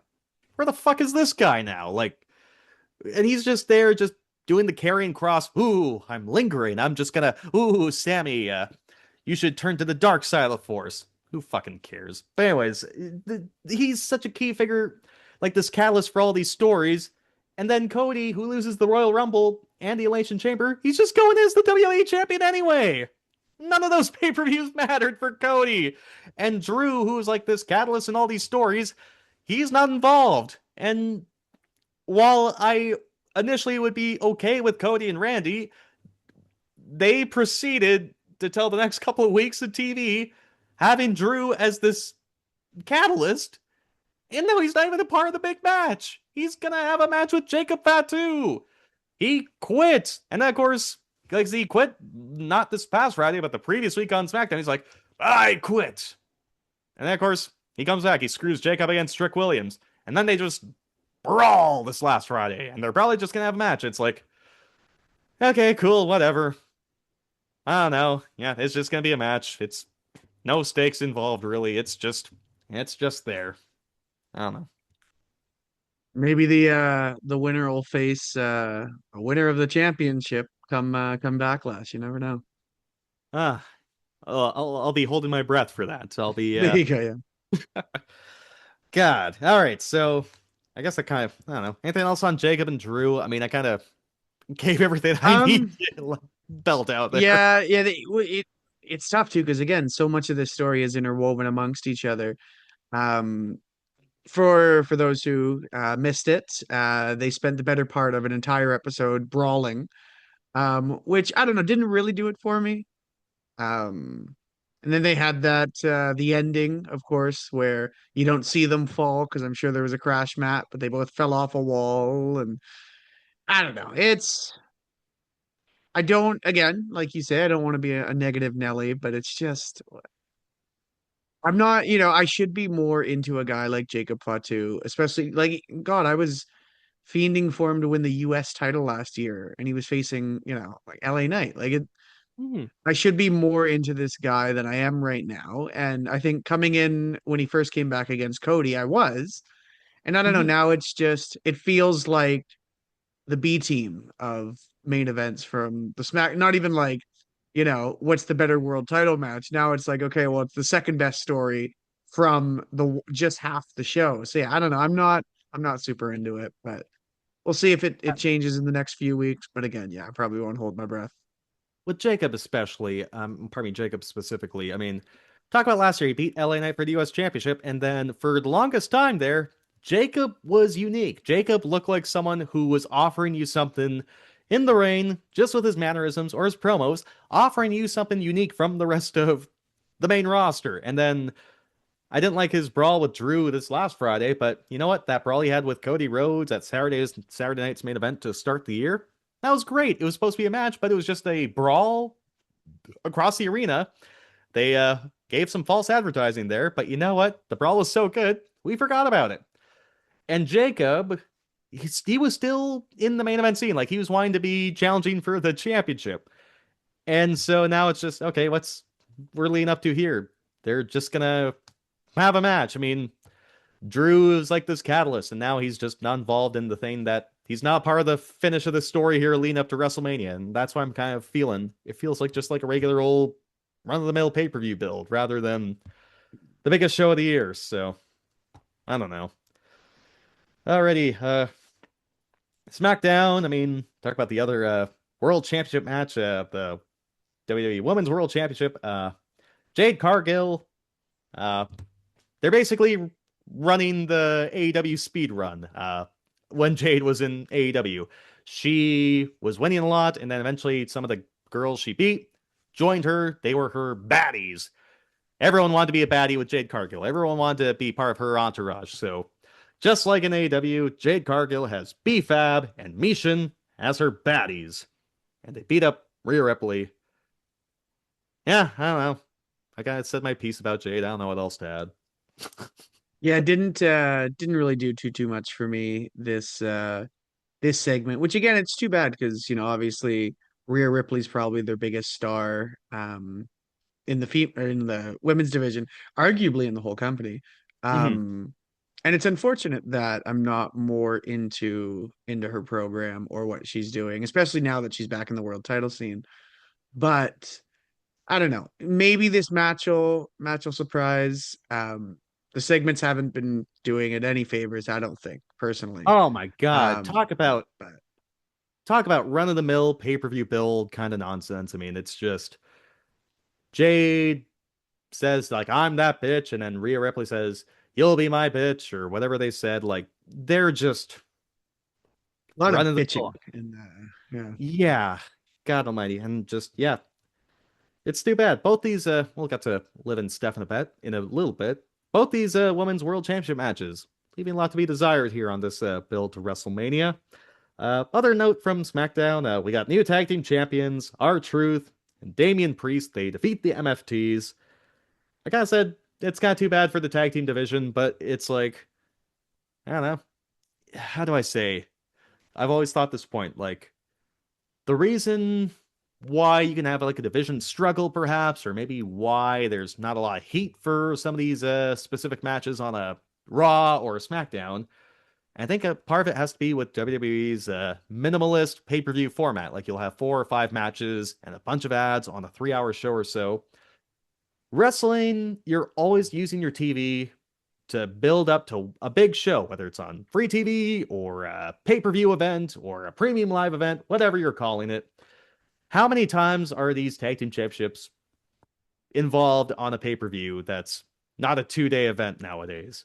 And so this tag team division's just, I don't know, they're like TV titles now at this point. So that's why I think there's not a lot of heat in the tag team division. So R-Truth gets to do his John Cena cosplay with Damian Priest. I mean, I don't know. It can't hurt. It can't make it any worse or kill any more of the crowd watching these segments, I suppose. And people like to see R-Truth do the John Cena cosplay. I don't know. The tag team division's kind of sad, but should be fun at least. I don't know. I did want to note it felt almost like um I'm not sure, but it almost felt like Priest didn't know they were gonna win. In a weird like it felt like one of those like, hey, it'd be fun to pop Damien. Truth, just pin him and we won't tell him. And because he looks at him and he's like, what? And he's laughing. He's like, what? Even he thinks it's ridiculous, right? Like, What's that reality show like Practical Jokers or whatever that prank show mm, is where like they got the like the it's just Murray in fire. the back, but it's Triple H being like, all right, now pin him. Like, That's the one. Yes. maybe we'll No, find out for sure on Unreal season 4, coming or to a streaming service near you. maybe we'll find out when Tomatonga sends out the rehearsals from the night. Maybe that's how we'll figure it out. That is the worst. I'm not even gonna wait. But I want to bitch about that right now.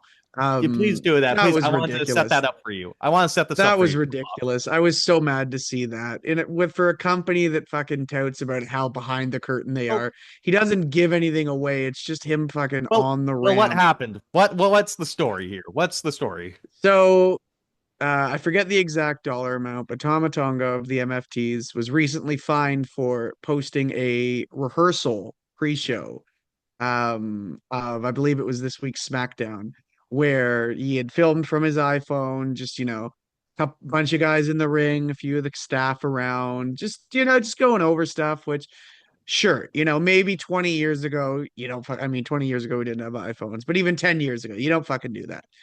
For a company now that touts so much about being unreal and how this is a show and half their fucking product they're selling is, wow, look at this peek behind the curtain, for them to turn around and then get mad at somebody like Tamatonga because they're not making any money off it, because sure, he's fucking posting it to his Twitter, but it's not like they're going to get a kickback from Netflix views.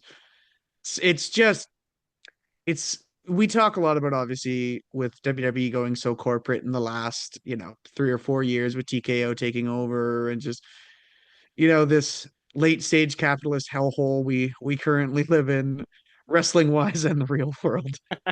It's just a guy posting a fucking, I don't know, maybe again, wrestling for so long was this old boys club where you don't do that, but it's not that anymore. It's you know Well, and again, I they can't take credit from being the mastermind with all the chess pieces. I don't get that with Tomatonga. Only an Unreal. I'm the game. Triple H. if only Tomatonga's nose was a little bit bigger, he probably could have gotten away with it. But unfortunately, those meddling kids saw and they told on him, and he is, I'm sure, in the doghouse. You know what would be funnier? Which, who knows? It's fucking who knows. But you know what would almost be funnier is, what if that's when Triple H decided, like, okay, they're losing the titles right now, and then they didn't tell Priest, and yeah, I don't know. It's That'd be great. I'm buying yeah. into that What theory, are you gonna do? actually. All right. Anything else from SmackDown before we move on to Raw? And I got more positive things to say about the Raw scene rather than the SmackDown scene overall. Although I still got my gripes, but anything else from SmackDown you want to add before we move on here? Outside of Jelly's belly being on Kit Wilson's mom's back, I think I'm good.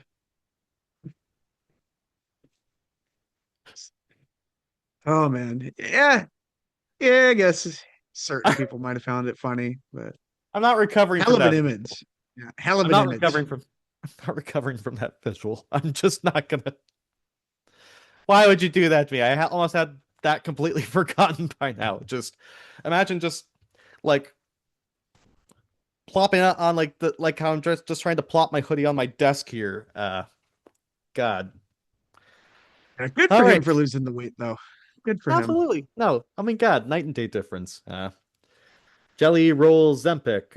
Is that what Kit Wilson said, or I don't I think it know. was something like that. Yeah. All right, moving on to Raw. Another main event scene. God, I have a lot of takes on this Raw main event scene. CM Punk and Roman Reigns. In my opinion, talk about two guys on completely different trajectories in terms of how they're coming across as a star, the work they're doing. How do you say? So obviously, the last time we talked about CM Punk and Roman Reigns, CM Punk pulled out his inner Christian Cage and talked to Roman about how he was going to bury him next to his dead father. I think it was off of the Wild Samoans or Sika. I can't remember which Wild Samoan is the father of Roman Reigns there, but I think it's Sika, during but the I could be time, wrong. I think it was Sika. Anyways, in since then, so how does Roman Reigns respond to your dad's dead? He takes the week off. He's just not there the next week on Raw. He's just gone. Well, And what so was he supposed to do? Get rid of his Cabo reservations? Come on, Schultze. only on the road to WrestleMania. No, it just can't be there every week on the road to WrestleMania now. No, it's not like it's the biggest show. It's not like that these TKO blokes are trying to twerk for ticket sales now, giving Austin 316 31.6% off discounts off inflated tickets. It's not like they're desperate or anything. Nah, you can't have Roman Reigns on the build up for the main event. But this is where I need to throw praise to CM Punk. Ace, you know me. I have takes about Phil Brooks, the individual, the guy who conducts business. I gotta give, as much as I like to throw arrows at this guy, I gotta throw roses when it's called for too. Since he has come back into WWE, this has been the best version of CM Punk since he has returned to WWE after getting out of AEW. And since he's won the World Heavyweight Championship, I want to say, even though he's not in his physical prime, he's getting gassed in some of these matches with Braun Breaker and Finn Balor. He's delivering there, having really captivating matches. His promo work is top notch. And my theory is, having watched CM Punk, I didn't watch CM Punk in Ring of Honor live and in living color, but since his debut in ECW back in 2006, I've seen CM Punk's entire WWE career and saw his entire stint in AEW. The best CM Punk is when Phil Brooks, the person, is either pissed off or has a chip on his shoulder or has something to prove. And I am sure, even though he's seemingly been on his best behavior over the last couple of years, I'm sure he's still got a little bit of that old early 2000s CM Punk in him where he does not want to lose this World Heavyweight Championship to Roman Reigns at this WrestleMania. And he's got something to prove to convince the powers that be to let me continue to be the World Heavyweight Champion. If he were to lose to Braun Breaker or someone like that, maybe he'd be okay with trying to put someone over. I don't think he wants to lose to Roman Reigns at this show, so he's just been bringing his fastball. He's locked, he's loaded, he's blocked in during these promos. And on the flip side, Roman Reigns, if I did not know any better, it's like this guy, his contract's, I think in his interview with, I think it was Variety last year, he said that he had like his deal was supposed to be expiring this year. It's like this guy has one foot out the door and he's not winning the world championship, so he's just gonna leave for a little bit. That's the impression I've been getting with Roman Reigns lately because he misses a week, and during that stretch, CM Punk is having a promo with the Usos. The Usos, you know what? Hoffa or Sika, their uncle, that's their relative. That CM Punk said, hey, I'm going to bury Roman next to you. They want an apology, not just the Roman Reigns thing. CM Punk talked about their relative, and they want an apology. And CM Punk did not give an apology. He said, "I'm sorry that Roman gaslighted and manipulated you, blah, blah, blah, blah, blah. CM Punk sold me on a match with Jey Uso in 2026. I don't think we're getting it. Knowing what we know now about Jey Uso, I was still kind of wanting to see that match. That's how much of a good job CM Punk has been doing lately." And he talked about like, oh, okay, you know what? That's true. When I went to Offa's, I think it was Offa, so you guys still get the two mixed up, but like in Pennsylvania, he would go help out with his promotion, get a meal, get some insight, and talk about how the whole family would show him respect, except for Roman Reigns. And so it was Jay or Jimmy punched CM Punk at the end of that segment where he said, "I'm sorry for," instead of actually apologizing, "that Roman Reigns gaslighted and manipulated you and never apologized or whatever." And he pointed out all those holes in that story too. Roman Reigns never really apologized to the Usos. It was Did sort of not, like an no. unearned reuniting, and that's why I was kind of not thrilled of that Survivor Series main event that we Well, attended how to. else were you going to pack Rogers Center or Rogers Arena come War Games, you know? They got to Yeah, somehow make up, right? yeah, but Roman doesn't actually have to earn that makeup somehow, some way, and so I'm happy CM Punk pointed all those plot holes. And so during all that time, Roman comes back after CM Punk talked about his dead father. He comes out, he aura farms and tells the crowd to acknowledge him. And then he's still calling him Phil. And then Punk comes out, and CM Punk is just winning this promo battle. Like, CM Punk Oh, comes he's out for his clearing him. entrance. This Roman guy, after Punk talked about his dead dad, he's just fucking standing there, thumb up his ass, watching CM Punk do his entrance and like high five hands in the front row. And Roman's just fucking standing there. What the fuck? No, he's clearing him. It's wild. I don't know, like no knock on Roman because he has been fantastic, but yeah, he doesn't feel in it. You're right. I don't know if it's he's got one foot out the door. He's just stopped caring as much. I didn't assume that would be the case, but it feels off. There's something strange about it, especially from Roman. And Punk is just fucking, like you said, bringing the fastball. And it's wild to think that a guy like Roman can't hang when, again, going back to a promo we've quoted a few times from 2017, but it felt like a Cena situation where like Oh my he god. looks fucking flustered out there. I don't know. Yeah, He it's looks weird. like the big dog. He looks like 2015, 2017. And I know in a sense there's like the talking points that Roman's not as good a promo as some make him out to be. And I don't agree with that entirely. I think he has had some good promos, but the guy aura farms quite a bit. It's all his 5 facial expressions of doom. I mean, I don't know. And so CM Punk is I just hate the laugh. It's that fake laugh that it's just the worst. It's so oh he's just staring down and he's just got his big his pearly nice white showing like veneers. Yeah. his veneers, thank you. He's just like, I'm gonna get you in this line. And so he's just losing. And so Roman Reigns, he's about to leave, and CM Punk cuts him off from leaving the ring, and he says, "You'll leave when I tell you to leave." And he calls him his young boy. And Roman just fucking stands there again. And it all ends like I don't want to bring too many dead things into this, but CM Punk just lost his dog. Larry, his dog, died for realsies. It was a big important thing for him. And so Roman doesn't say that. He just says, "You're old. You can't hang because you're old." And CM Punk punches him. And Ace, like, we're not wrestlers. We've never taken a promo class. We've never gone to the training center at VIPW. We know the first rule is don't call your opponent old, because I think it was in Chris Jericho's book. They talked about it like perfectly that when he buried his opponent, calling him old and stuff, he was taking the sides like, "You idiot. If you bury me, that makes you look bad because, oh, if you win, good job. You beat an old guy. If you lose, you lost to an old guy. This is fucking Wrestling 101. And that's what Roman Reigns did. And then CM Punk clocked him. CM Punk clocked him 2 weeks after And talking about his proved him dead wrong. dad. He proved he still had it. Yep. So CM Punk says, your dad's dead. 2 weeks later, he ends up punching Roman. And Roman's just there like, mind games.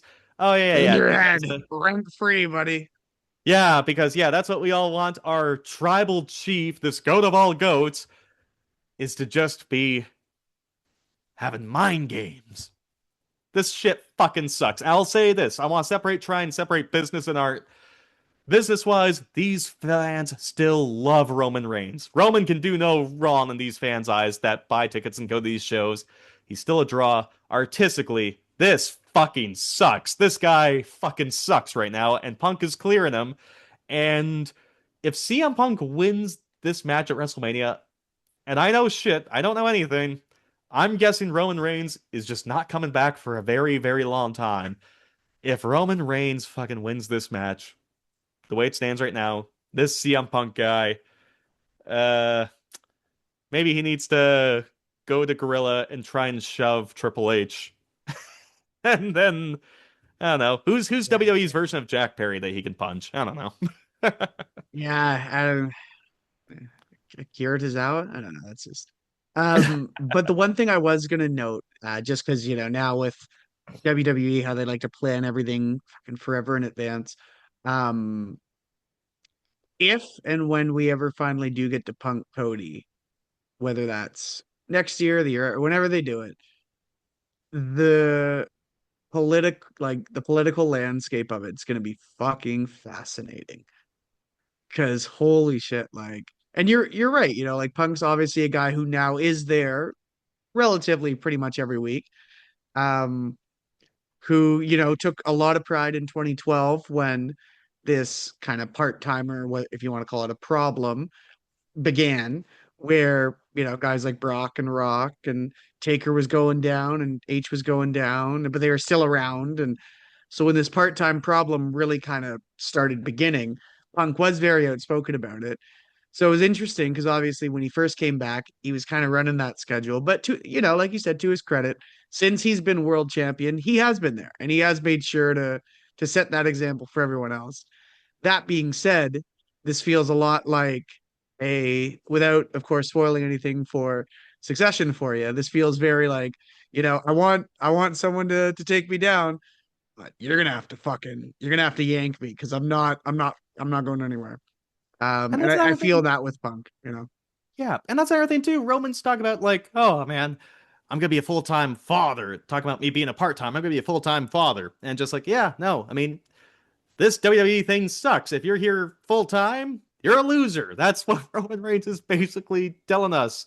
And they gotta fucking stop Well, with and some of they've this inside conditioned that for baseball. the last decade. Like it's Yes. crazy.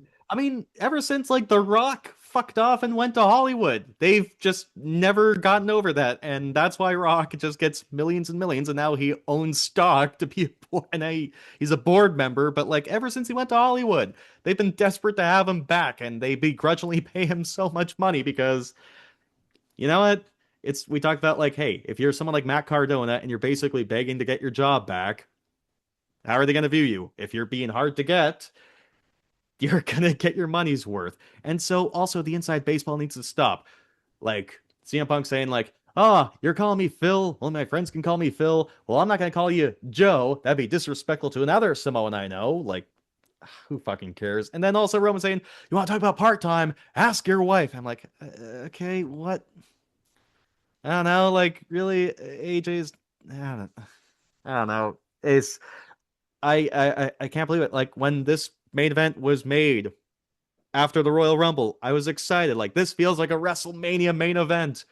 That was a really good first promo segment that they did. And I've just become less excited week after week. Yeah. I don't know what they got in store for us, but man, I can't. This is like fumbling like a.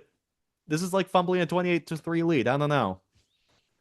Yeah, it's kind of disappointing to see where it's gone. I don't think it's over, which, we've still got a couple weeks obviously for Mania, so we'll see kind of where the North Star that our Lord and Savior, the Hunter, the Hearst, and the Helmsley, has hopped on his dashboard and see what stops he takes us to on the way to Vegas, baby. Yep. I want to give, okay, after a lot of bitching and moaning, I gotta give roses for this segment. I thought this is actually great. This is not from last week's Raw, but the week prior. The Judgment Day had another implosion. Finn Balor, how do you want to describe it? Whether he left the Judgment Day or got kicked out.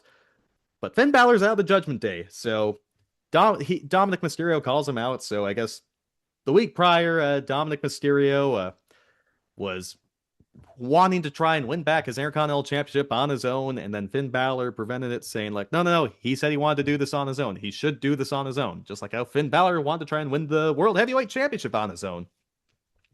So Finn basically calls Dominic like, your dad was right about you, you're a spoiled prick or whatever.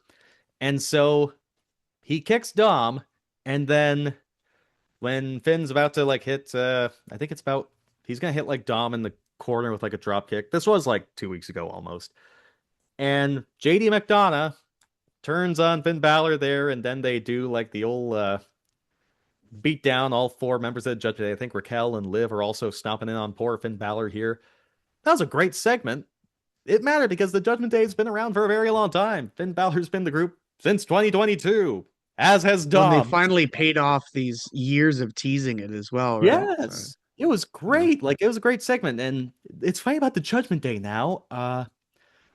It reminds me of like a New Japan Pro Wrestling kind of stable, in the sense that it can just go on for ages and ages. And it's sort of like not like a stable, but like a fight camp, like how like in mixed martial arts, there's a American Top Team, etc., etc. That's what kind of like the Judgment Day is here, because it began with Edge, and he recruited Damian Priest and Rhea Ripley, and then Edge wanted to get out of the group as soon as it was supposed to have some Bray Wyatt spooky hocus pocus nonsense. And so Edge wanted out, and then from there, they were not going to do spooky. They were just going to be like a street gang, pretty much. So Edge is out, in comes Finn Balor. Dominic Mysterio gets recruited later that summer. Carlito's in there somehow. And then, Damian Priest, he gets turned on by Finn Balor. Dominic Mysterio famously chooses Liv Morgan as his girlfriend rather than Rhea Ripley, so Rhea's out. But now Finn Balor is out, and like the longest serving member of the Judgment Day now is Dominic Mysterio. And it's just wild to me now how, it meant a lot. Like, they've had this group for years and years, and they had this monumental turn. And I thought, this is great. I don't know, what'd you think about the turn itself, Ace? I thought it was pretty well executed. I was interested to see with McDonough. Zach, I initially assumed they were going to run some like Charlie's Angels thing with Dominic, where it was just him and Liv, Raquel, Rox, right? Or Roxanne. Where is she? I know she's hurt right now, but they do not acknowledge Roxanne at all right now. Yeah, it's almost like when Carlito got released, right? Just don't worry about it. Don't think about it too much. But I assumed McDonough would be obviously teamed up with Finn. I think that's what was supposed to be the big twist of. But I thought it was well executed. I'm assuming now this leads to a match at WrestleMania. There's obviously a lot of history there. There's a built-in story. It should be decent. It's interesting because obviously with Dominic, I think he needs to start piling up some W's, especially now if you're kind of getting ready to move him out of that Intercontinental title scene. Maybe he's challenging for a world champ. Maybe you put him, somewhere down the line. I would assume he needs to win, but at the same time, there's a good argument for Finn, who's been doing a lot of losing these past few months with your buddy Phil. So yeah, I don't know. It's one of those matches where I feel like it could still go either way regardless. And I don't know. It's kind of nice to see Balor as a face again, especially if he's kind of getting near the end. And I forget how old he is, but I know he's mid-40s. He's in his 40s. So. He's over right now, though. That's the thing. Like, since that CM Punk feud, and especially with that match in Ireland, Finn Balor's kind of over now. And he, after a guy who's like, whether he's been checked out for years because he knows his spot on the card, maybe there's one more chance to have like a really good run with Finn Balor if the crowd's loving him. So maybe there's something there. And this is me nitpicking. It's more of like an overall story kind of a thing here. If I have a bone to pick, it's because I'm not excited for a Finn Balor or Dominic Mysterio match. I'm not excited for Liv Morgan challenging for the WWE Women's. I think it's the WWE. Which one? Which belt does Stephanie Women's Becker? World Championship. The Women's World Championship, right? So it's not Liv Morgan, the Royal Rumble winner, challenging for the WWE Women's World Championship.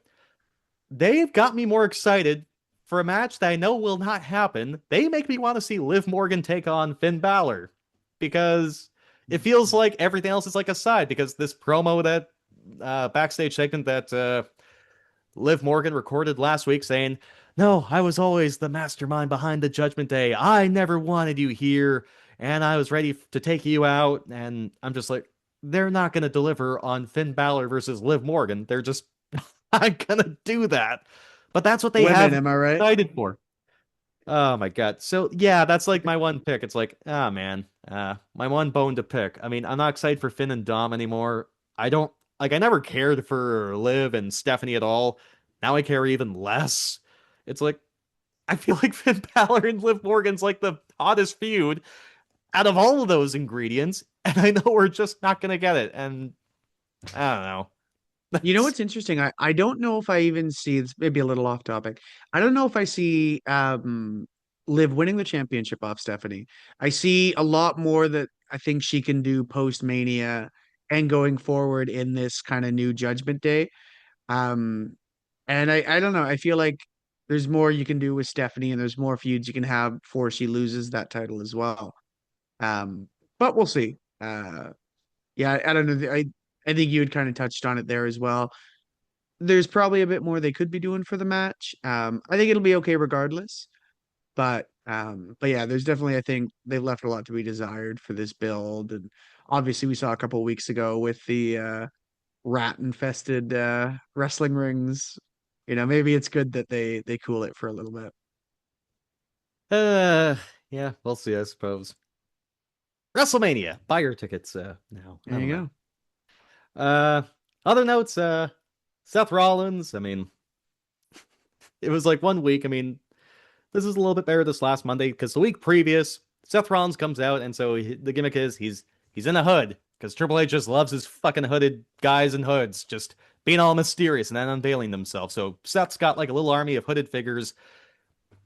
This was like straight out 2019, 2 weeks Had to ago. be taking the piss with this. They had to be. They They were had to know that trolling us. we were pissed off and they were like they had to be fucking giving it to us because oh my God.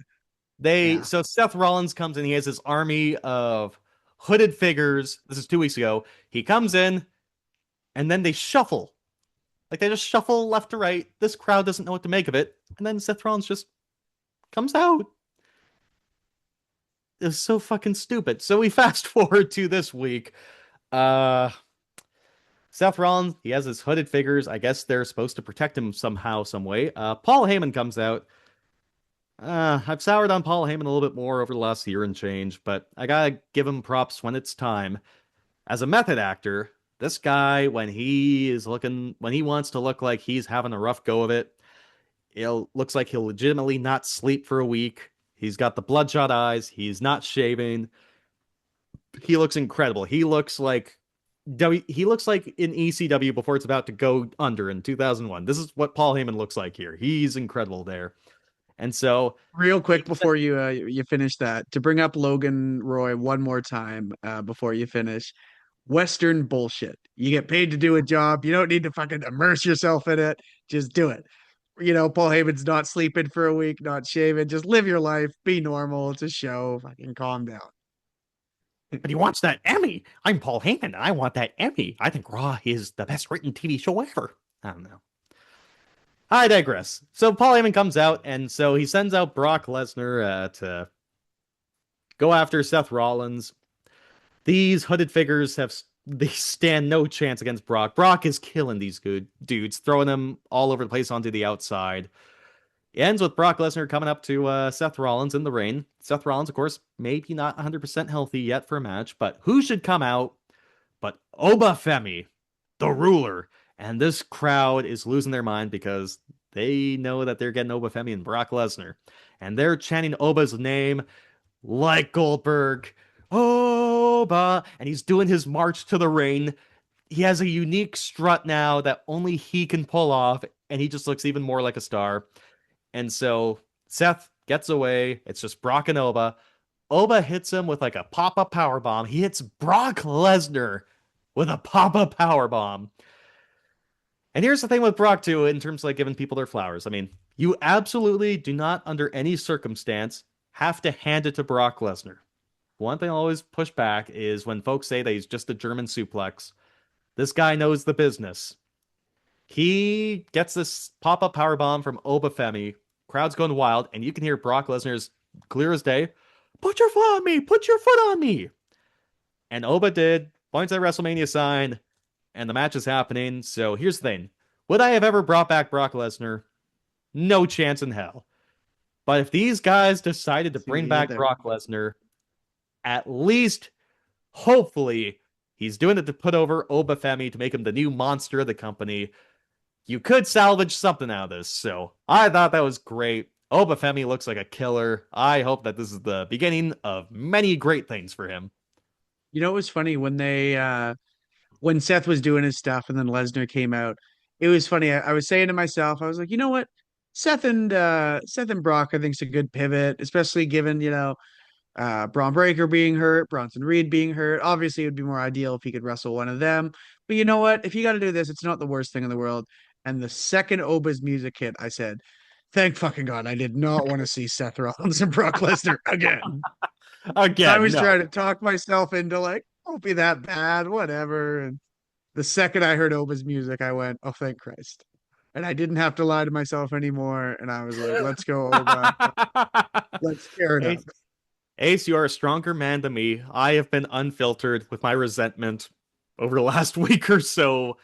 I appreciate you being the glass half full here in terms of like, oh, it's not going to be too bad. I appreciate you. But no, I'm happy. You know me, I'm not a pessimist. I am an optometrist. Ayo. That's why I need good wrestling more than I need vision. So that's why I'm happy that you're here. You're here to give me my prescription of wrestling and eyewear. But yeah, no, this rules. Also, hopefully it doesn't need to be said. Obafemi better win this match. He better win at WrestleMania. Like, I don't want to hear, oh no, that he's young, he's got time, he's gonna pay his dues. No, he needs to win. He needs to beat Brock and beat him. Squash him too. I think he should do it in like 3 minutes, 2 minutes. Fuck yes, yeah. Make this quick. Make this Brock and Goldberg at WrestleMania 33. Make this a quick match because what's Obafemi's nickname? The Ruler. You know what I want in a ruler? Adversity. I want him to overcome challenges. No, I want him to fucking win and squash the beast and get Brock Lesnar out of this company forever. That's what I want Obafemi to do. Pick him out like the Trench Bull and Matilda. Fucking just pelting food at him. Fucking kicking him out the door. Yeah, that's never to darken our store step again. Oh, what do you do after he beats Brock then? Who cares? He's hot. There's something there. Have him, if you don't want him to beat Roman, who knows if Roman's going to be around the long haul, but there's no reason why Obafemi can't beat Brock Lesnar and then eventually beat CM Punk in a few months. There is nothing stopping them from doing that. Let's get something new. Let's get a new hot act over. Let's go with it. If he loses at fucking WrestleMania and then has to win a rematch at SummerSlam or some bullshit to overcome adversity, I'm going to throw my laptop out this window. I'm going to quit the WWE again. I'm going to, instead of watching Raw or SmackDown or caping up with it, I'm going to watch CMLL Friday night. There's a great show this past weekend. I'll watch the New Japan Cup that just wrapped up instead. I'm just going to say fuck it forever. Obafemi needs to win this match. You would. I absolutely would. Please, I would. I really would. Give me a reason. Please, Brock Lesnar, win this match. Set me free. But no, for the purposes of giving a good product for the WWE fans, Brock Lesnar needs to do business, and Obafemi needs to be a killer and just go on a tear. It is time. And you're right. I think he will. I don't know.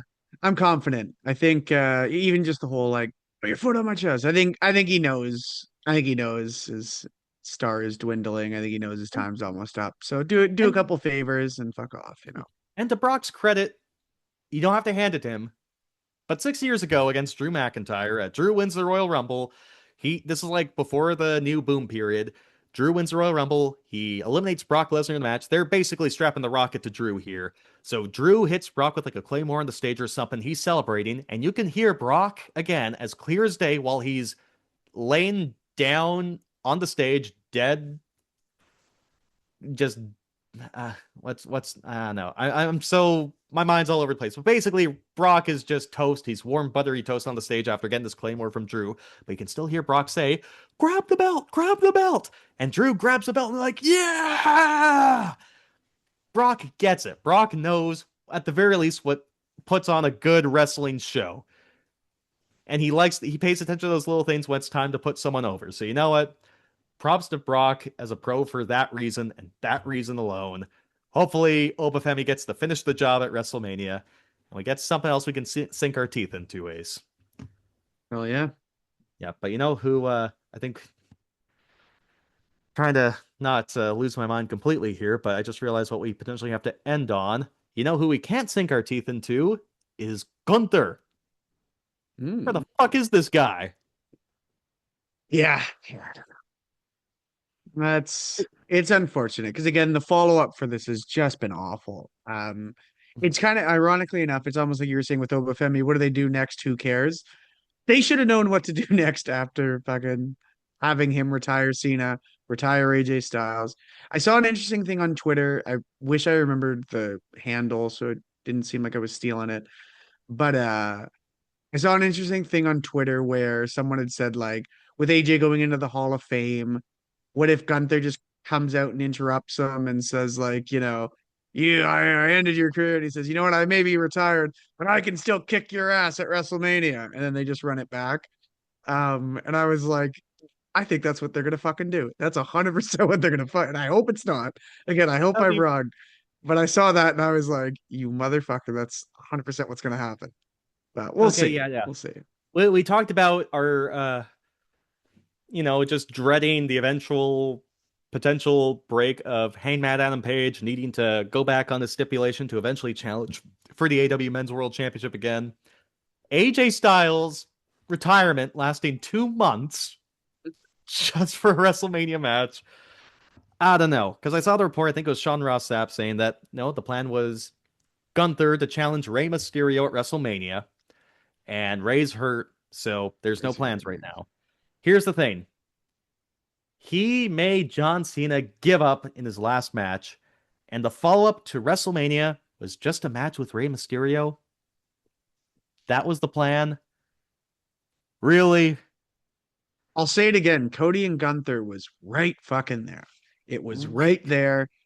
He had a fucking photo taken where he was looking at his shoes and armbands in the ring. They had Rocky 4 right there, and they said, fuck that. And it's annoying.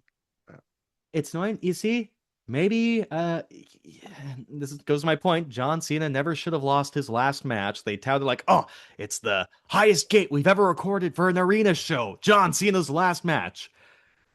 And of course, it's a time tradition that you need to lose and put someone over on your way out, as if John Cena was going to go to AEW the week afterwards. No, he was retiring. And now that we know that they absolutely had nothing meaningful for Gunther on the road to WrestleMania, he did not need to win that match. John Cena, it was like, oh, it would have been best for business to put someone over. I would disagree now. That was not great for business for Cena to lose because, okay, what happens? Your PR's gone down. This Triple H guy gets fucking booed now because he's the puppet master. Everyone's just like a pawn in his game. I'm going to make John Cena give up. And now he's getting boos and AEW chants thrown his way that he can't even show up to that post-pay-per-view panel discussion or whatever. He has to hide backstage. He lost so much goodwill with the fans. You could say John Cena giving up and losing to Gunther was worse for business. Not just this road to WrestleMania, but also the PR damage they suffered. Where is Gunther? They had no plan for him after he made John Cena give up. Fuck this company. God, why did we end on this? I didn't want to end on angry note, Ace. I thought you were going to be happy. You said you Ah! weren't going to be grumpy. You had a whole nice little spiel about it like an hour back. You said I'm going to be happy, and you are not. I think someone needs a nap. I do need a nap. I need to be like John Cena and give up on this day and just We'll try uh, again tomorrow, champ. What do you say? That's why, just like my hero always says, you never give up. Tomorrow except is a when new day. your except when your career or your day's winding down. Then you're allowed to give up. I don't Of know. course, that's just letting go of everything. So Yeah. What the fuck is Gunther's doing? What is he actually gonna do? What it they is no, can't all do kidding nothing. aside, it is really dumb. And They can't do the fact nothing. that nothing is the follow-up is insane. It's yeah, I don't even know what to say on it. They It's don't insane. even have a plan B for this guy. Yeah. Nothing. Because I'm trying to figure out like what do they have advertised on Raw. Like I was just trying to whip that up real quick. Here's what's announced on Raw for this Monday. Brock Lesnar appears to address Obafemi. Becky Lynch addresses her attack on AJ Lee. CM Punk and Roman Reigns appear. Penta versus Dominic Mysterio for the Intercontinental Championship. The Usos versus Logan Paul and Austin Theory. Javon Evans versus Grayson Waller. Bailey and Lyra Valkyria versus the Kabuki Warriors. Gunther is not promoted for this show tomorrow. Where is He might he? not even be there. Yeah. God! And like, oh, we're the ticket sales and all this. So WrestleMania, it's over 2 nights now. Not one, not three, but two. Two 4-hour shows in this godforsaken stadium in Las Vegas. They've got 5 matches. We got CM Punk and Roman Reigns for the World Heavyweight Championship. Stephanie Becker versus Liv Morgan for the Women's World Championship. Cody Rhodes and Randy Orton for the WWE Championship. Jade Cargill versus Rhea Ripley for the WWE Women's Championship. And Obafemi versus Brock Lesnar. This show, this WrestleMania weekend's less than a month away. We've got 5 matches, and the guy who made John Cena give up is nowhere to be seen. Buy your WrestleMania tickets today. There's You my plan. enjoying the show? You enjoying the show? All I've part of never the enjoyed show. this show less. Actually, no, I did enjoy like the Cody and Randy segment. I did enjoy It was the fun. Judgment Day implosion, but just There was some good from this week, but it's definitely I don't know if I'd say the bad outweighs the good, but there's a lot from this week where I was just like, yeah.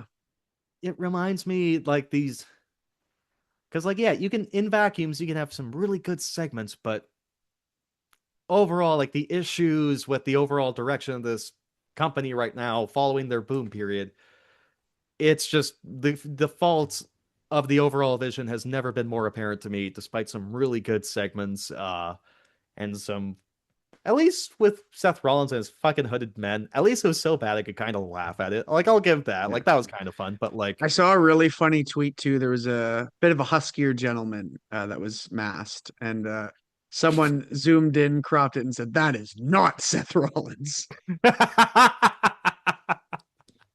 I don't know, Seth Rollins. You know what? After the Bears playoff loss, like he needs some ice cream. You know, like he was. Yeah, you gotta. It was a When lower you're body. hurt too, you pack on the pounds a little bit when you can't train, right? So Exactly.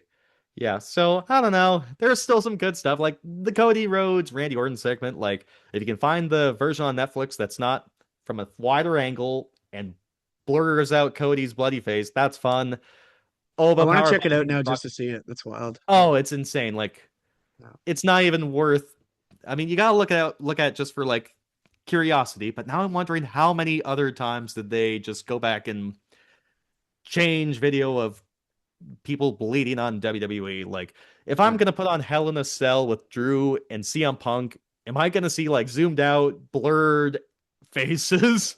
Well, it does set a dangerous. I mean, we've had it with the network obviously before, but it does set a dangerous precedence with now they can just edit out their own history, right? So it's Yeah, do not like the that. whole point of the video library being uploaded, was that it was this raw footage that had been taken, no pun intended, obviously, but it was this Hey, original footage that had been taken where, and now you can see it in its entirety. They used to warn you for the ECW ones where it was like, hey, these tapes are pretty damaged. You'd put on like an ECW TV from 97 and say, hey, we salvaged what we could, but this is in its best quality, right?